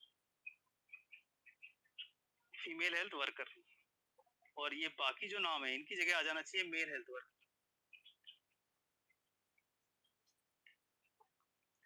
ठीक है, तो हमें उतना ही पढ़ना है जिससे हमारा फायदा पहुंचता हो, बहुत ज्यादा डिटेल में हमें नहीं जाना है। वो कह रहा है करतार सिंह से रिलेटेड क्वेश्चन में पहला मल्टीपर्पज वर्कर फिक्स, एक नया कैडर इसने डिजाइन किया।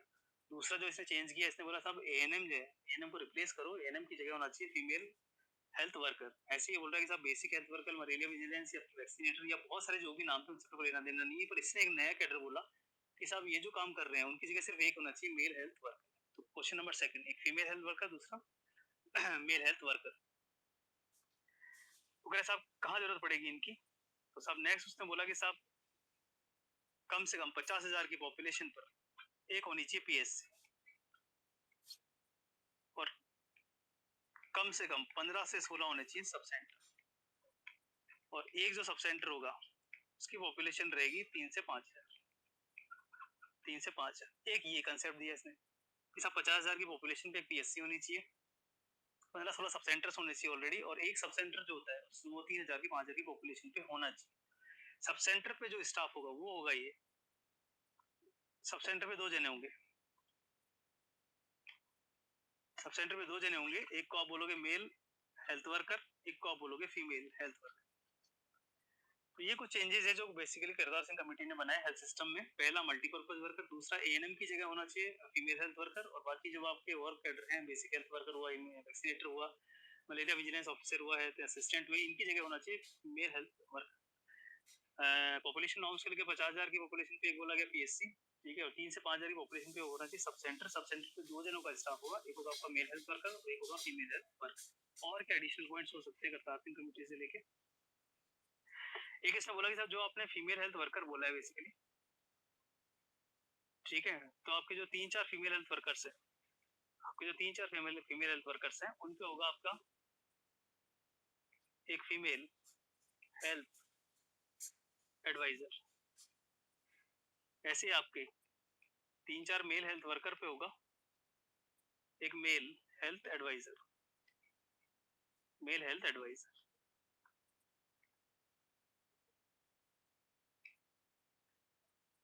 इस तरह के कैडर की बात की करतार सिंह कमेटी ने।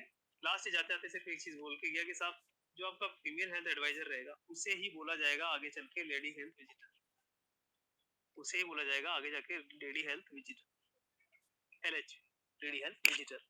और पूरा ये जो सिस्टम है, ठीक है, इस सिस्टम पर ओवरऑल अगर कोई इंचार्ज होगा, ओवरऑल अगर कोई इंचार्ज होगा, ठीक है, that will be doctor, PSC, PSC का doctor, medical officer, medical officer. Kartar Singh सबसे फेमस कमेटी मानी जाती है। फेमस कमेटी से सिर्फ बताने का ज्यादा है, पूछने का ज्यादा है, तो आपको परेशान करने का ज्यादा मौका मिल जाता है, ठीक है। आप गिनती के 3, 4, 5 पॉइंट, ठीक है। पहला, करतार सरदार एक से ज्यादा काम, मल्टीपर्पज वर्कर, ठीक। सेकंड आपसे पूछेगा एएनएम का, उसकी जगह उसने बोल दिया फीमेल हेल्थ वर्कर, और जो आपके बाकी जो वर्कर्स थे, बेसिक हेल्थ वर्कर, वैक्सीनेटर वगैरह, इनकी जगह उसने बोल दिया मेल हेल्थ वर्कर। नेक्स्ट वो बोलता है पीएससी 50,000 की पॉपुलेशन पे पीएससी, 3 से 5,000 की पॉपुलेशन पे एक सब सेंटर, सब सेंटर पे 2 स्टाफ, एक मेल एक फीमेल हेल्थ वर्कर, ठीक। नेक्स्ट वो बोलता है 3-4 फीमेल हेल्थ वर्कर पे एक सुपरवाइजर होगा, मेल हेल्थ सुपरवाइजर, ठीक है, और 3-4 फीमेल हेल्थ वर्कर पे भी एक सुपरवाइजर होगी, फीमेल हेल्थ सुपरवाइजर। ये हमें याद रख लेना है कि फीमेल हेल्थ जो सुपरवाइजर है, बेसिकली फीमेल हेल्थ जो सुपरवाइजर है, ठीक है, उसे उसने लेडी हेल्थ विजिटर बोला, एलएचवी जो हम नाम बोला करते हैं, ठीक है। वो concept basically Kartar Singh committee का ही आया था। ओवरऑल इन सब पे जो इंचार्ज होगा, ठीक है, वो होगा पीएससी डॉक्टर, मेडिकल ऑफिसर होगा, वो होगा ओवरऑल इंचार्ज। तो सीक्वेंशियली बढ़ जाना, मल्टीपर्पज, एएनएम की जगह आपका फीमेल हेल्थ वर्कर, बाकी की जगह मेल हेल्थ वर्कर, एक सब सेंटर 3 से 4-5,000 की पॉपुलेशन पे, उसपे 2 स्टाफ होगा, एक मेल और फीमेल हेल्थ वर्कर, 3-4 फीमेल होगा, 3-4 मेल हेल्थ वर्कर होगा, उसपे सुपरवाइजर होगा, फीमेल जो हेल्थ वर्कर होगी, हेल्थ विजिटर होगी, एडवाइजर, वो होगी आपकी एलएचवी। ओवरऑल जो इंचार्ज होगा that would be doctor, medical officer, all over incharge, Kartar Singh committee को लेकर। लास्ट जो छोटी सी कमेटी बच रही है, नाम बचता है आपका Srivastava committee. Srivastava committee 1975 Srivastava committee. Srivastava committee में ज्यादा नहीं है, अगर साहब श्रीवास्तव कमेटी में सिर्फ एक चीज लेके आप बैठ जाना, श्रीवास्तव कमेटी जो बात करती है तो आप बोलना साहब श्रीवास्तव इज इक्वल टू, बस इतना सा एक नाम दिमाग में ले आना, सारे ऑप्शंस में से आपको सुटेबल ऑप्शन सामने आ जाएगा, Srivastava is equal to Saraswati Devi, बस इतने से काम हो जाएगा। इन दो शब्दों का बाइफरकेट कर लो, सारे आंसर आपके सामने आ जाएंगे। अगर साहब इसकी बात करोगे तो पहला जो होगा, पहली कमेटी जिसने बात की, पहली कमेटी जिसने बात की medical education and supporting man power, ठीक है। तो Srivastava is equal to Saraswati, is equal to मतलब एजुकेशन, हम लोग मेडिकल से रिलेटेड है, मेडिकल एजुकेशन ये कौन सी, medical education and supporting man power, पहला पॉइंट, ठीक है। सेकंड, इसी ने डिजाइन किया कमीशन पहली बार, medical and health education commission, medical and health education commission. तो जहां जहां एजुकेशन का नाम आए वहां वहां बेसिकली श्रीवास्तव कमेटी को रिकॉल कर लेना, इसके अलावा कोई दूसरा सुटेबल ऑप्शन आपको नहीं मिलेगा। नेक्स्ट ये बात करता है साहब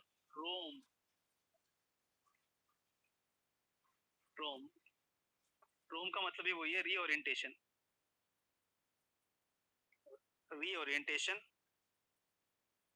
ऑफ मेडिकल एजुकेशन, तो कुछ भी नहीं है, 100 बातों की एक बात, Srivastava is equal to Saraswati is equal to education, medical education से रिलेटेड कोई भी अगर आपको चार में से एक ऑप्शन दिख रहा है तो यूजुअली श्रीवास्तव कमेटी की ही देन है, इसके अलावा किसी कमेटी ने एजुकेशन पे इतना जोर नहीं दिया, ठीक। नेक्स्ट और कोई क्वेश्चन इससे बनता है, कभी कभी पूछ लेते हैं, ठीक है, इसने कुछ और भी दिया क्या, ठीक है, इसने कुछ और भी दिया क्या, तो चाहो तो हल्के से एक बार रिवाइज करके जा सकते हो कि हाँ श्रीवास्तव कमेटी के कुछ और एस्पेक्ट दिए, बहुत ज्यादा इंपॉर्टेंट तो नहीं बट पूछ सकते हैं। पहला, इसी ने बात की रेफरल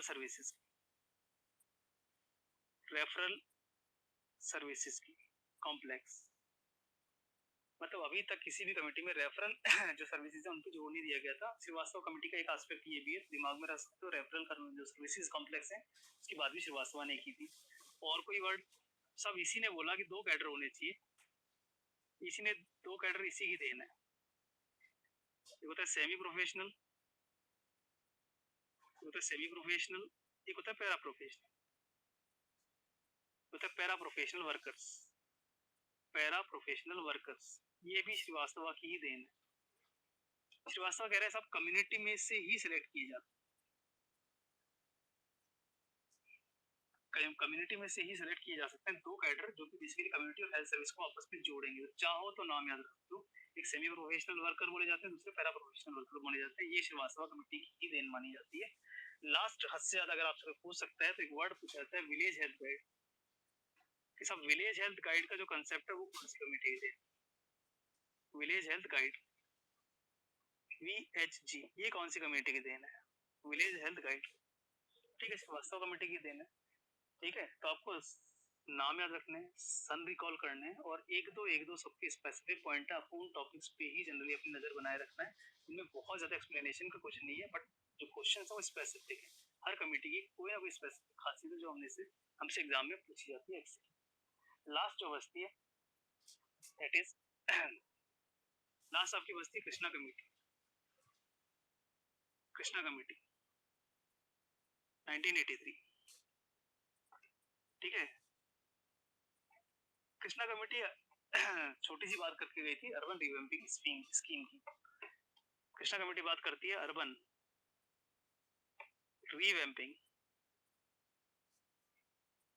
रिवैम्पिंग स्कीम की, तो इसका कोई बहुत ज्यादा डिटेल नहीं देखा गया, ना पूछा गया है। अर्बन रिवैम्पिंग स्कीम का मतलब अर्बनाइजेशन, मॉडर्नाइजेशन एक तरह से, तो अगर साहब जो अर्बन स्लम्स हैं, जो अर्बन एरियाज हैं, उनके मॉडर्नाइजेशन की बात कौन सी कमेटी करती है, ठीक है। तो दैट इज कृष्णा कमेटी, जो अर्बन जो एरियाज है उनकी रिवैम्पिंग की, उनकी मॉडर्नाइजेशन की, डेस्टिनेशन की, डेवलपमेंट की बात करती है बेसिकली। तो इससे बहुत ज्यादा डीप क्वेश्चन है। ठीक है, तो इन कमिटीज को थोड़ा सा एक बार देख लेना, कैसे आपको नाम रिकॉल करने, कैसे आपको सन रिकॉल करने। ठीक है, बट इन पे क्वेश्चन जनरली आ रहे हैं, आते ही रहेंगे इन पे। तो अच्छी बात यह है कि इनमें लगभग सब कुछ फिक्स ही है, बहुत ज्यादा मॉडिफाई करने का कुछ भी नहीं है। बट हर कमिटी की एक स्पेसिफिक वो जो थीम है उसको आप दिमाग में रखना, सीक्वेंस में आप याद करोगे। ठीक है, तो first one is rule committee, then modular committee. साथ साथ में पढ़ोगे तो थोड़ा कंफ्यूजन कम ही रहेगी। तो कह रहे हैं सबसे पुरानी 1946 बोर कमेटी, उसके बाद मुद्रा कमेटी, आइडेंटिटी डेफिशिएंसी डिसऑर्डर्स योजना 1962 से, दोनों हेल्थ सर्वे की बात करते हैं। बट एक आपकी बोर है डेवलपमेंटल कमेटी, लेकिन दूसरी प्लानिंग कमेटी, पीएससी 40,000 पे, दोनों ही बात करते हैं। अच्छे क्वेश्चन में बोर से पूछते साहब सोशल फिजिशियन का कंसेप्ट कहां से है, बोर कमेटी। अगर आपसे पूछते साहब स्पेशलिस्ट की बात कौन करता है डिस्ट्रिक्ट हॉस्पिटल्स पे, या फिर ऑल इंडिया हेल्थ सर्विसेज की बात कौन करता है, दैट इज मुद्रा कमेटी। जड़ा बुखार और मुखर्जी ने उतारा, ये एक साथ रिकॉल करना ताकि क्वेश्चन अपने कंफ्यूजन कम होंगे। जड़ा बुखार मलेरिया, मतलब मलेरिया के इरेडिकेशन के पॉइंट ऑफ व्यू से जो कैडर बेसिक हेल्थ वर्कर का लाया कमेटी, वो था अपना चड्डास कमेटी 1963 है ये।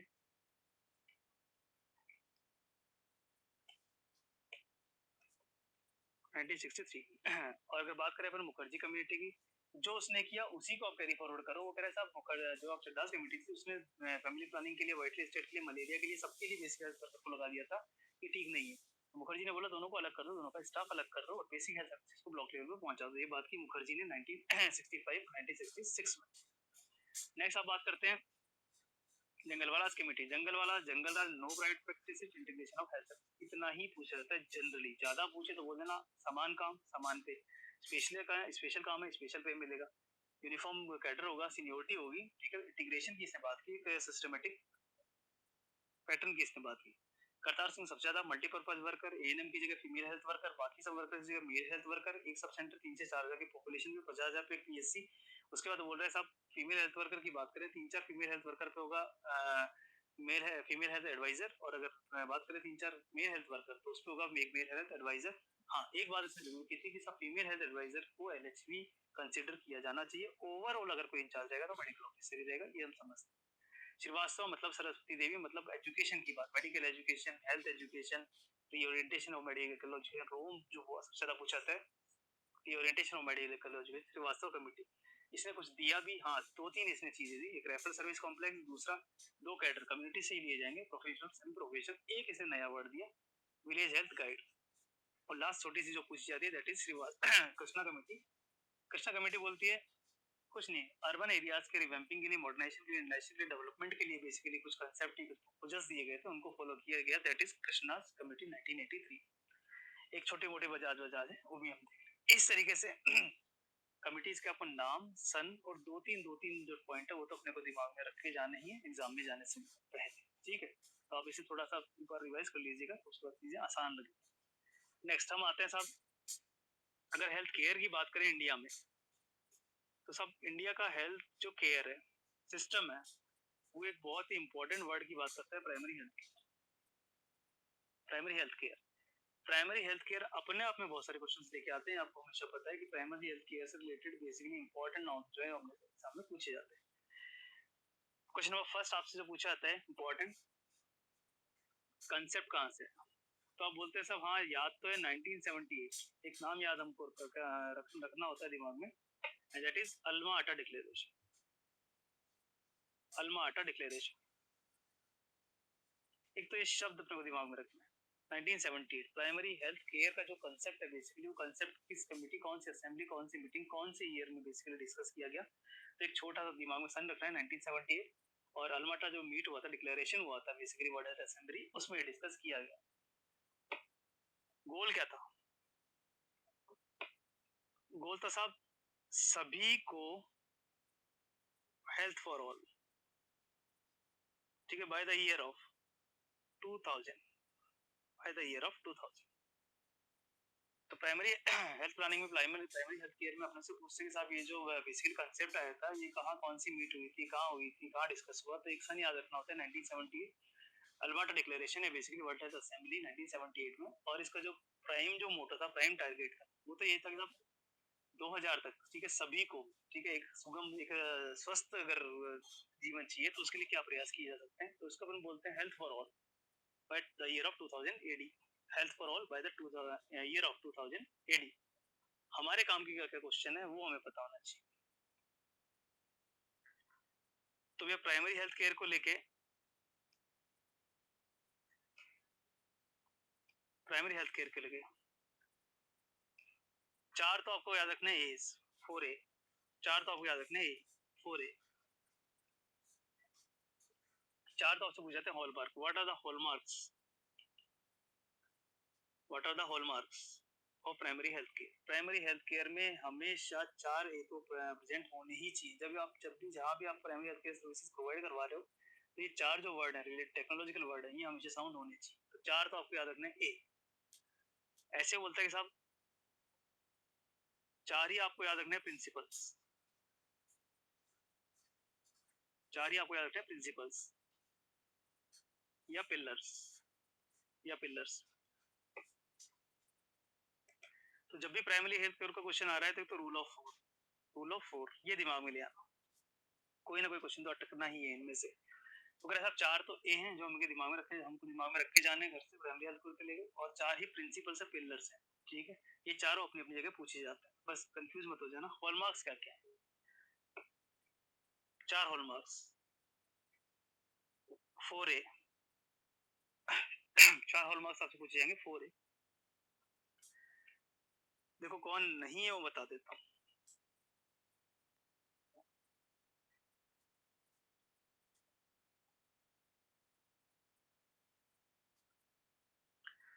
कंफ्यूजन हम खुद घर से लेके जाते हैं। वो कह रहे साहब बहुत सारे शब्द हैं आपस में मिलते जुलते हैं, आप कुछ शब्द से बच के रहो जो बेसिकली नहीं है, बाकी तो रिकॉल हो जाएंगे आपको। अगर एक शब्द को हटा दो, अकाउंटेबिलिटी इन चार में कहीं भी नहीं है, अकाउंटेबिलिटी इन चार में कहीं भी नहीं है। अकाउंटेबिलिटी वर्ड तो आपके जुबान पे आना ही नहीं चाहिए। बाकी चार वर्ड आपको दिख जाएंगे और चार ऑप्शंस में। वो कैसा, जो भी हेल्थ केयर सर्विसेज है, प्राइमरी हेल्थ केयर सर्विसेज है, वो किसी भी इंडिविजुअल के लिए आसानी से अफोर्डेबल होनी चाहिए। First one is affordability, cost, पैसा। गरीब के लिए भी वही, ठीक है, अमीर के लिए भी वही, ठीक है। कॉस्ट जो होनी चाहिए वो ऐसी होनी चाहिए कि कम्युनिटी के हर क्लास के, हर पीपल के पास वो आराम से पहुंच सके बिना किसी इकोनॉमिक बर्डन के। पहला अफोर्डेबिलिटी, सुगम, ठीक। नेक्स्ट नेक्स्ट बोलते हैं सब असेसिबिलिटी। तो पहला जो आप दिमाग में रखोगे दैट इज कीमत, कॉस्ट। दूसरा आप रखोगे सब पहुंच, असेसिबिलिटी, ठीक है। आसानी से रिमोट तक भी, ग्रास रूट लेवल तक भी हेल्थ सर्विसेज पहुंच पाए, इस तरह का डिजाइन होना चाहिए प्राइमरी हेल्थ सर्विसेज का। पहुंच, असेसिबिलिटी। नेक्स्ट होती है एक्सेप्टेबिलिटी, एक्सेप्टेबिलिटी, ठीक है। एक्सेप्टेबिलिटी मतलब क्षमता, एक्सेप्टेबिलिटी एक्सेप्ट करने की क्षमता, एक्सेप्टेबिलिटी ग्रहण करने की क्षमता, ठीक है। और लास्ट जो वर्ड होता है दैट इज अवेलेबिलिटी, उपलब्धता। तो एक तो चार है अपने दिमाग में रख लेना। जो नहीं है वो अकाउंटेबिलिटी है। अकाउंटेबिलिटी प्राइमरी हेल्थ केयर जो हॉलमार्क्स है उनमें कंसिडर नहीं की जाती है। अकाउंटेबिलिटी का रोल अलग हुआ करता है हेल्थ सिस्टम। आपको चार वर्ड यूज करने हैं। एक तो कीमत, कॉस्ट, ठीक है, किसी भी ग्रुप के लिए बेसिकली कॉस्ट इफेक्टिव होनी चाहिए, अफोर्डेबल होनी चाहिए। दूसरा पहुंच, कोई सा भी लेवल हो, टॉप मोस्ट लेवल हो, डिस्ट्रिक्ट लेवल हो, पीएससी लेवल हो, सब सेंटर लेवल हो, ग्रास रूट लेवल हो, आंगनवाड़ी लेवल हो, गांव हो, ढाणी हो, वहां तक भी पहुंच होनी चाहिए प्राइमरी हेल्थ केयर सर्विसेज। दूसरी कैरेक्टरिस्टिक्स होती है पीएससी की। तीसरा होता है एक्सेप्टेबिलिटी। एक्सेप्टेबिलिटी मतलब कम्युनिटी को ये चीज एक्सेप्ट करने में दिक्कत नहीं होनी चाहिए, ठीक है, एक्सेप्टेबल होना चाहिए। कोई भी हेल्थ सर्विसेज इस तरह का प्रोवाइड किया जाना चाहिए। लास्ट होती है अवेलेबिलिटी, उपलब्धता, हर लेवल पे किसी भी फॉर्म में बट अवेलेबल होनी चाहिए प्राइमरी हेल्थ सर्विस। चार तो आपको ये दिमाग में अच्छे से रख के जाने, अफोर्डेबिलिटी, एक्सेप्टेबिलिटी, एक्सेसिबिलिटी, और चौथा होता है अवेलेबिलिटी। जो नहीं है उससे बच के रहना, अकाउंटेबिलिटी कहीं, ठीक है। नेक्स्ट होते हैं चार पिलर। चार पिलर में आप मिनोमिक याद करके जाना। Equitable air conditioner, equitable air conditioner in sector D,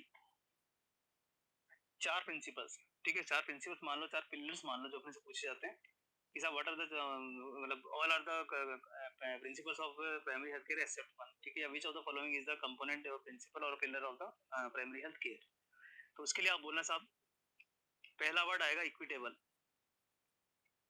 दूसरा वर्ड आएगा एयर, तीसरा आएगा कंडीशनर और चौथा आएगा इन सेक्टर डी। ये चार मतलब निकालने अपने को वहां पर, चार पिलर्स के, चार प्रिंसिपल्स के बेसिकली, जो प्राइमरी हेल्थ केयर के चार प्रिंसिपल कंसीडर किए जाते हैं। पहला इक्विटेबल, दूसरा ए, तीसरा सी और चौथा इंटरसेक्टर डी।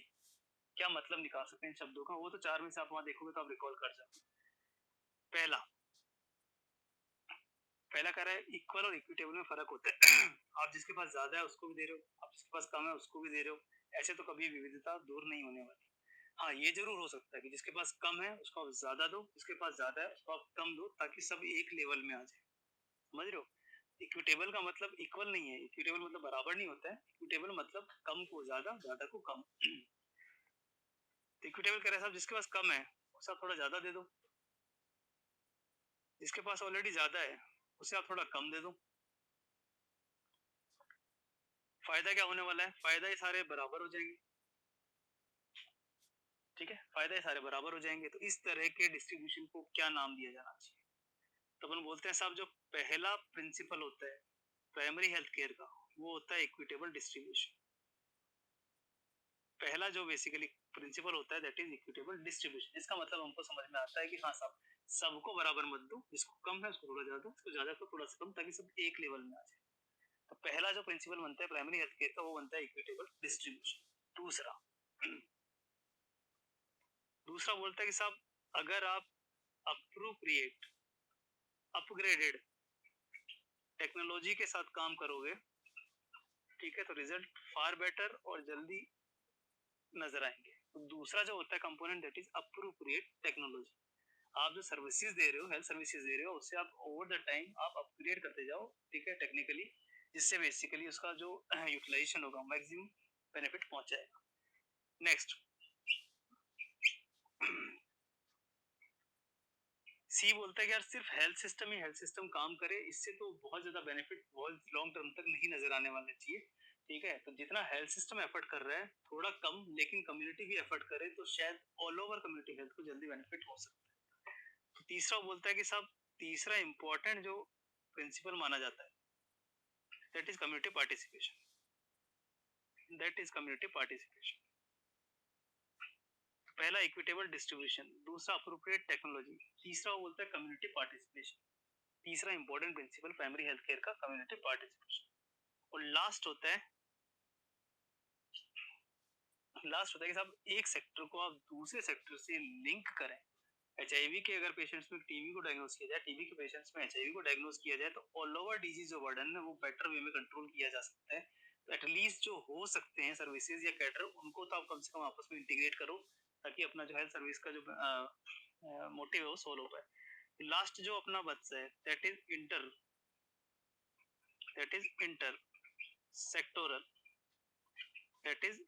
Sectoral coordination. तो ये चार जो हॉलमार्क है ए, और ये चार जो प्रिंसिपल्स है पिलर्स है, ये तो अपने बिल्कुल टिप्स होने ही चाहिए प्राइमरी हेल्थ केयर को लेके। वो क्वेश्चन जो एजेक्टिव आते हैं, ठीक है, कंफ्यूजन के बारे में गलत करते हैं, जैसे कंफ्यूजन का कोई अपने पास वो कह रहे साहब चार में अकाउंटेबिलिटी नहीं है, उसको अलग कर देना, वो कंफ्यूज कर सकते हैं, ठीक है। बाकी जो चार ऑप्शन है वो अपने आप आपके सामने आ जाएंगे, ठीक है। कॉस्ट इफेक्टिव होना चाहिए, अफोर्डेबल होना चाहिए, सबको पहुंचना चाहिए, असेसेबल होना चाहिए, असेसिबिलिटी होनी चाहिए। जो भी आपका तरीका है जनता को बेसिकली ग्रहण करने का होना चाहिए, एक्सेप्टेबल होना चाहिए कम्युनिटी को, ताकि लॉन्ग टर्म बेनिफिट अपने को मिल पाए। लास्ट वो बोलता है कि सब अवेलेबिलिटी, चाहे टॉप मोस्ट लेवल, चाहे डिस्ट्रिक्ट लेवल, चाहे ग्रास रूट लेवल, अवेलेबिलिटी हर जगह प्राइमरी हेल्थ सर्विसेज की मोर और लेस एक ही क्वालिटी के साथ मेंटेन कर रखी जानी चाहिए। लास्ट वो बोलते हैं चार प्रिंसिपल्स में equitable air condition in sector D. Equitable मतलब कम को ज्यादा, ज्यादा को कम, सबको इक्विटेबल डिस्ट्रीब्यूशन। अगर ओवर द टाइम टेक्नोलॉजी को अपग्रेड करते रहोगे तो results far better long term तक लोगों को फायदा पहुंचाएंगे। नेक्स्ट बोलते हैं कि साहब कंडीशनर सी मतलब हेल्थ सर्विस तो अपना काम कर ही कर रहा है, लेकिन कम्युनिटी फिगर उतना ही या थोड़ा कम लेकिन पार्टिसिपेट करे तो बेटर रिजल्ट हम लोग एक्सपेक्ट कर सकते हैं। लास्ट होता है अगर हो सकते हैं तो 2 या 4 कैडर्स को 2 या 4 सेक्टर्स को आपस में इंटीग्रेट करके अगर अपन काम करते हैं तो प्राइमरी हेल्थ सर्विसेज ज्यादा ग्रास रूट लेवल तक अफोर्डेबल वे में एक्सेप्टेबल वे में जो कम्युनिटी तब तक वहां तक पहुंच सकती है। 4 हो गए आपके हॉलमार्क्स 4 हो गए आपके प्रिंसिपल्स और लास्ट आपसे पूछते हैं एलिमेंट्स। 8 एलिमेंट्स 8 एलिमेंट्स तो 4 ए याद रख के जाने हैं, 4 प्रिंसिपल याद रख के जाने हैं और 8 एलिमेंट्स याद रख के जाने हैं। ठीक है, किस्मत आपकी अच्छी है कि साहब जो आपके एलिमेंट्स हैं उनका मिनोमिक ही एलिमेंट्स है, तो हमको बहुत ज्यादा दिक्कत नहीं आएगी वहां पे रेक्टिफाई करने। तो ऐसा प्राइमरी हेल्थ केयर का जो एलिमेंट्स हुआ करते हैं 8 एलिमेंट्स, उनका मिनोमिक एलिमेंट्स ही हुआ करता है। एलिमेंट्स की स्पेलिंग को अगर आप ठीक है रिकॉल करने की कोशिश करोगे सारे एलिमेंट्स आपके सामने आ जाएंगे। एलिमेंट्स में वो सारी सर्विसेज जो आप बेसिकली प्राइमरी हेल्थ केयर के फॉर्म में दे रहे हो कम्युनिटी को, वो कौन कौन सी सर्विसेज है वो पूछी जाती है। 4 हॉलमार्क हो गए, 4 प्रिंसिपल हो गए, 8 एलिमेंट है बेसिकली, मिनोमिक एलिमेंट ही हुआ करता है। मतलब निकालोगे तो आ जाएंगे। वो कह रहे साहब पहला ई मतलब एजुकेशन। एजुकेशन किसकी एजुकेशन? जो भी आपके एरिया में आप कम्युनिटी में बेसिकली बीमारी है उन्हीं की एजुकेशन। सब जो भी प्रिविलिंग हेल्थ प्रॉब्लम्स है, जो भी प्रिविलिंग हेल्थ प्रॉब्लम्स है आपके एरिया की, उनके बारे में एजुकेशन। ठीक है, और उन्हीं पे काम करोगे आप मेथड्स पे, उनके प्रिवेंशन के लिए और उनके कंट्रोल के लिए, उनके प्रिवेंशन के लिए उनके कंट्रोल के लिए। तो पहला एलिमेंट में जो पहला एलिमेंट आता है प्राइमरी हेल्थ केयर का वो है कि सब आपके क्षेत्र में आपके कम्युनिटी में बेसिकली जो भी हेल्थ प्रॉब्लम्स है उनके बारे में आपको पता होना चाहिए, नॉलेज होनी चाहिए, जानकारी होनी चाहिए, तभी तो आप उनको प्रिवेंट या कंट्रोल कर पाओ। पहला होता है education, E for education. Next L मतलब local endemic disease. Local endemic disease उनका ट्रीटमेंट, एलिमेंट नंबर सेकंड। तो यही मिनोमिक है, इसी से आप रिकॉल करोगे। 8 में से सारे नाम आपको धीरे धीरे रिकॉल होते जाएंगे। ठीक है, वो सभी काम जो एक मेडिकल ऑफिसर पीएससी बैठ के करता है या फिर वो सभी काम जो कम्युनिटी को ग्रास रूट लेवल तक भी सर्व की जाती है सर्विसेज, वही होते हैं प्राइमरी हेल्थ केयर के एलिमेंट्स। पहला एजुकेशन हो गया, दूसरा जो भी आपके area wise local endemic disease हैं जिनके एक दो केस हमेशा मिलते हैं उनका treatment. E for provision of essential drugs, E for essential drug supply. ठीक है, तो ग्रास रूट लेवल पे यही तो हो रहा है, बेसिक सर्विसेज क्या है वही तो पूछी जा रही है आपसे। ठीक है, तो पहला एजुकेशन हो गया, जानकारी हो गई ताकि आपने बीमारी को कंट्रोल रखा। दूसरा कुछ बीमारियां फिक्स होती है एरिया की, उनको तो ट्रीट करके रखो कम से कम। तीसरा ज्यादा नहीं तो असेंशियल ड्रग्स तो रखो। ठीक है, बिकॉज ग्रास रूट लेवल पे बहुत सारी चीजें, स्नेक बाइट हो गया, ठीक है, और भी काफी चीजें जिनको इमीडिएट ट्रीटमेंट की जरूरत पड़ती है, तो वो दवाइयां तो एटलीस्ट होनी चाहिए, असेंशियल ड्रग सप्लाई। एम है आपका मैटरनल एंड, एम आपका maternal and child health care, maternal and child health care MCH plus including family planning, including family planning. M आपका है MCH maternal and child care का important aspect है community health का, including family planning also. Next E क्या है? Next ई है आपका expanded programme of immunisation. ठीक है, जिसे आप यूपीआई बोलते हो आजकल, extended programme of immunization, UPI. मतलब कुल मिला के प्राइमरी हेल्थ केयर के कंसेप्ट में इम्यूनाइजेशन भी हुआ करता है। ओवर द पीरियड इसके नाम बदलते रहे, जैसे आज यूपीआई बोलते हैं, बट कोई बात नहीं। ई मतलब extended programme of immunization, immunization याद आना चाहिए। एन, एन मतलब न्यूट्रिशन, एन मतलब nutrition plus provision of safe food. N मतलब nutrition plus provision of safe food, मतलब एनीमिया, गोइटर, फ्लोरोसिस, इनके लेके बेसिकली न्यूट्रिशन और सेफ फूड की भी बात की जाती है प्राइमरी हेल्थ केयर में, ताकि ड्रग्स की जरूरत बाद में पड़े, डाइटरी मैनेजमेंट हो जाए। नेक्स्ट ट्री, नेक्स्ट बोलता है कि साहब एक और कैडर हुआ करता है, treatment, treatment of common disease, treatment of common disease and injuries, treatment of common disease and injuries, treatment of common disease and injuries. जो सेकंड वाला है और जो सेकंड लास्ट वाला है, इसमें थोड़ा सा कंफ्यूजन हो जाता है वहां पे। ठीक है, तो सेकंड वाले में तो साफ साफ पता लग ही रहा है बेसिकली, सब L for local endemic disease. ठीक है? एक थोड़ा-सा सेगमेंट और याद रखना, डिजीज़ में एक और कैटेगरी है, लोकल एंडेमिक को हटा के अगर कोई रिलेटिव एरिया कॉमन डिजीज़ और इंजरीज़ हैं, ठीक है? जो किसी को भी हो सकती है बेसिकली, उनका भी control basically primary health care के बाउंड्री में ही आते हैं, पीएचसी उसको संभालना पड़ता है। लास्ट होता है आपका सेफ वाटर, लास्ट होता है आपका safe water and sanitation, safe water and sanitation. तो ये कुछ एलिमेंट्स है बेसिकली जो आपको इसी के नाम पे ही बेसिकली वहाँ रिकॉल करने हैं, ठीक है? 1 या 2 बार रिवाइज़ करोगे तो आपको रिकॉल हो जाएँगे। सब हाँ, बहुत ज़्यादा जगह पढ़ोगे तो कन्फ्यूजन बनते हैं। तो ई में एलिमेंट्स में ई मतलब एजुकेशन, वहाँ की जो भी समस्या है क्षेत्र की, प्रिवेलिंग हेल्थ प्रॉब्लम्स, उनका एजुकेशन आपको नॉलेज होना चाहिए, उनका प्रिवेंशन कंट्रोल। एल मतलब लोकल एंडेमिक बीमारियाँ जो हमेशा रहती हैं, 1-2 केस, उनके ट्रीटमेंट को फोकस करके रखना है। एसेंशियल ड्रग हमेशा ज़रूरी रहेंगी प्राइमरी हेल्थ केयर को लेके। Maternal child health care including family planning भी याद रखना है। ई मतलब ईपीआई मतलब इम्यूनाइजेशन पे फोकस करना है, नाम कुछ भी हो सकता है, एक्सटेंडेड प्रोग्राम यूपीआई हो सकता है, कुछ भी हो सकता है, इम्यूनाइजेशन। एन मतलब न्यूट्रिशन सेफ फूड, जो डाइटरी मैनेजमेंट हो सकता है, दवाइयों से बाद में डाइटरी मैनेजमेंट अपन कर सकते हैं। ई इंजरीज का ही है, कॉमन डिजीज इंजरीज, एंडेमिक तो नहीं बट किसी को भी हो सकती है, उनका इलाज। और लास्ट होता है एस, एस मतलब सेफ वाटर एंड सैनिटेशन। सारे वो काम है जो पीएचसी पे बैठा मेडिकल ऑफिसर संभालता है, ये सारे वो काम है जो बेसिकली प्राइमरी हेल्थ केयर के मेन जो स्ट्रीमलाइन है उसमें इंक्लूड किए जाते हैं। तो आपको चार आपको याद रखने हैं, चार आपको याद रखने हैं basically hallmarks, affordability, accessibility, acceptability, availability. चार याद रखने हैं पिलर्स आपको, equitable distribution, appropriate technology, community participation, intersector coordination. और 8 आपको याद रखने हैं एलिमेंट्स, एलिमेंट्स के नाम से ही आपको ट्राई करना है रिकॉल करना। चलिए इसको हम कंटिन्यू करेंगे कल आगे, कल फिनिश अप करते हैं। आज के लिए thank you very much.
Paper live में साथियों आप सभी को बहुत बहुत वेलकम है हमारी तरफ से। वालेकुम अस्सलाम, राम राम सभी को। आप सभी को बहुत बहुत वेलकम हमारे लिए, हमारे टेस्ट पेपर लाइव में।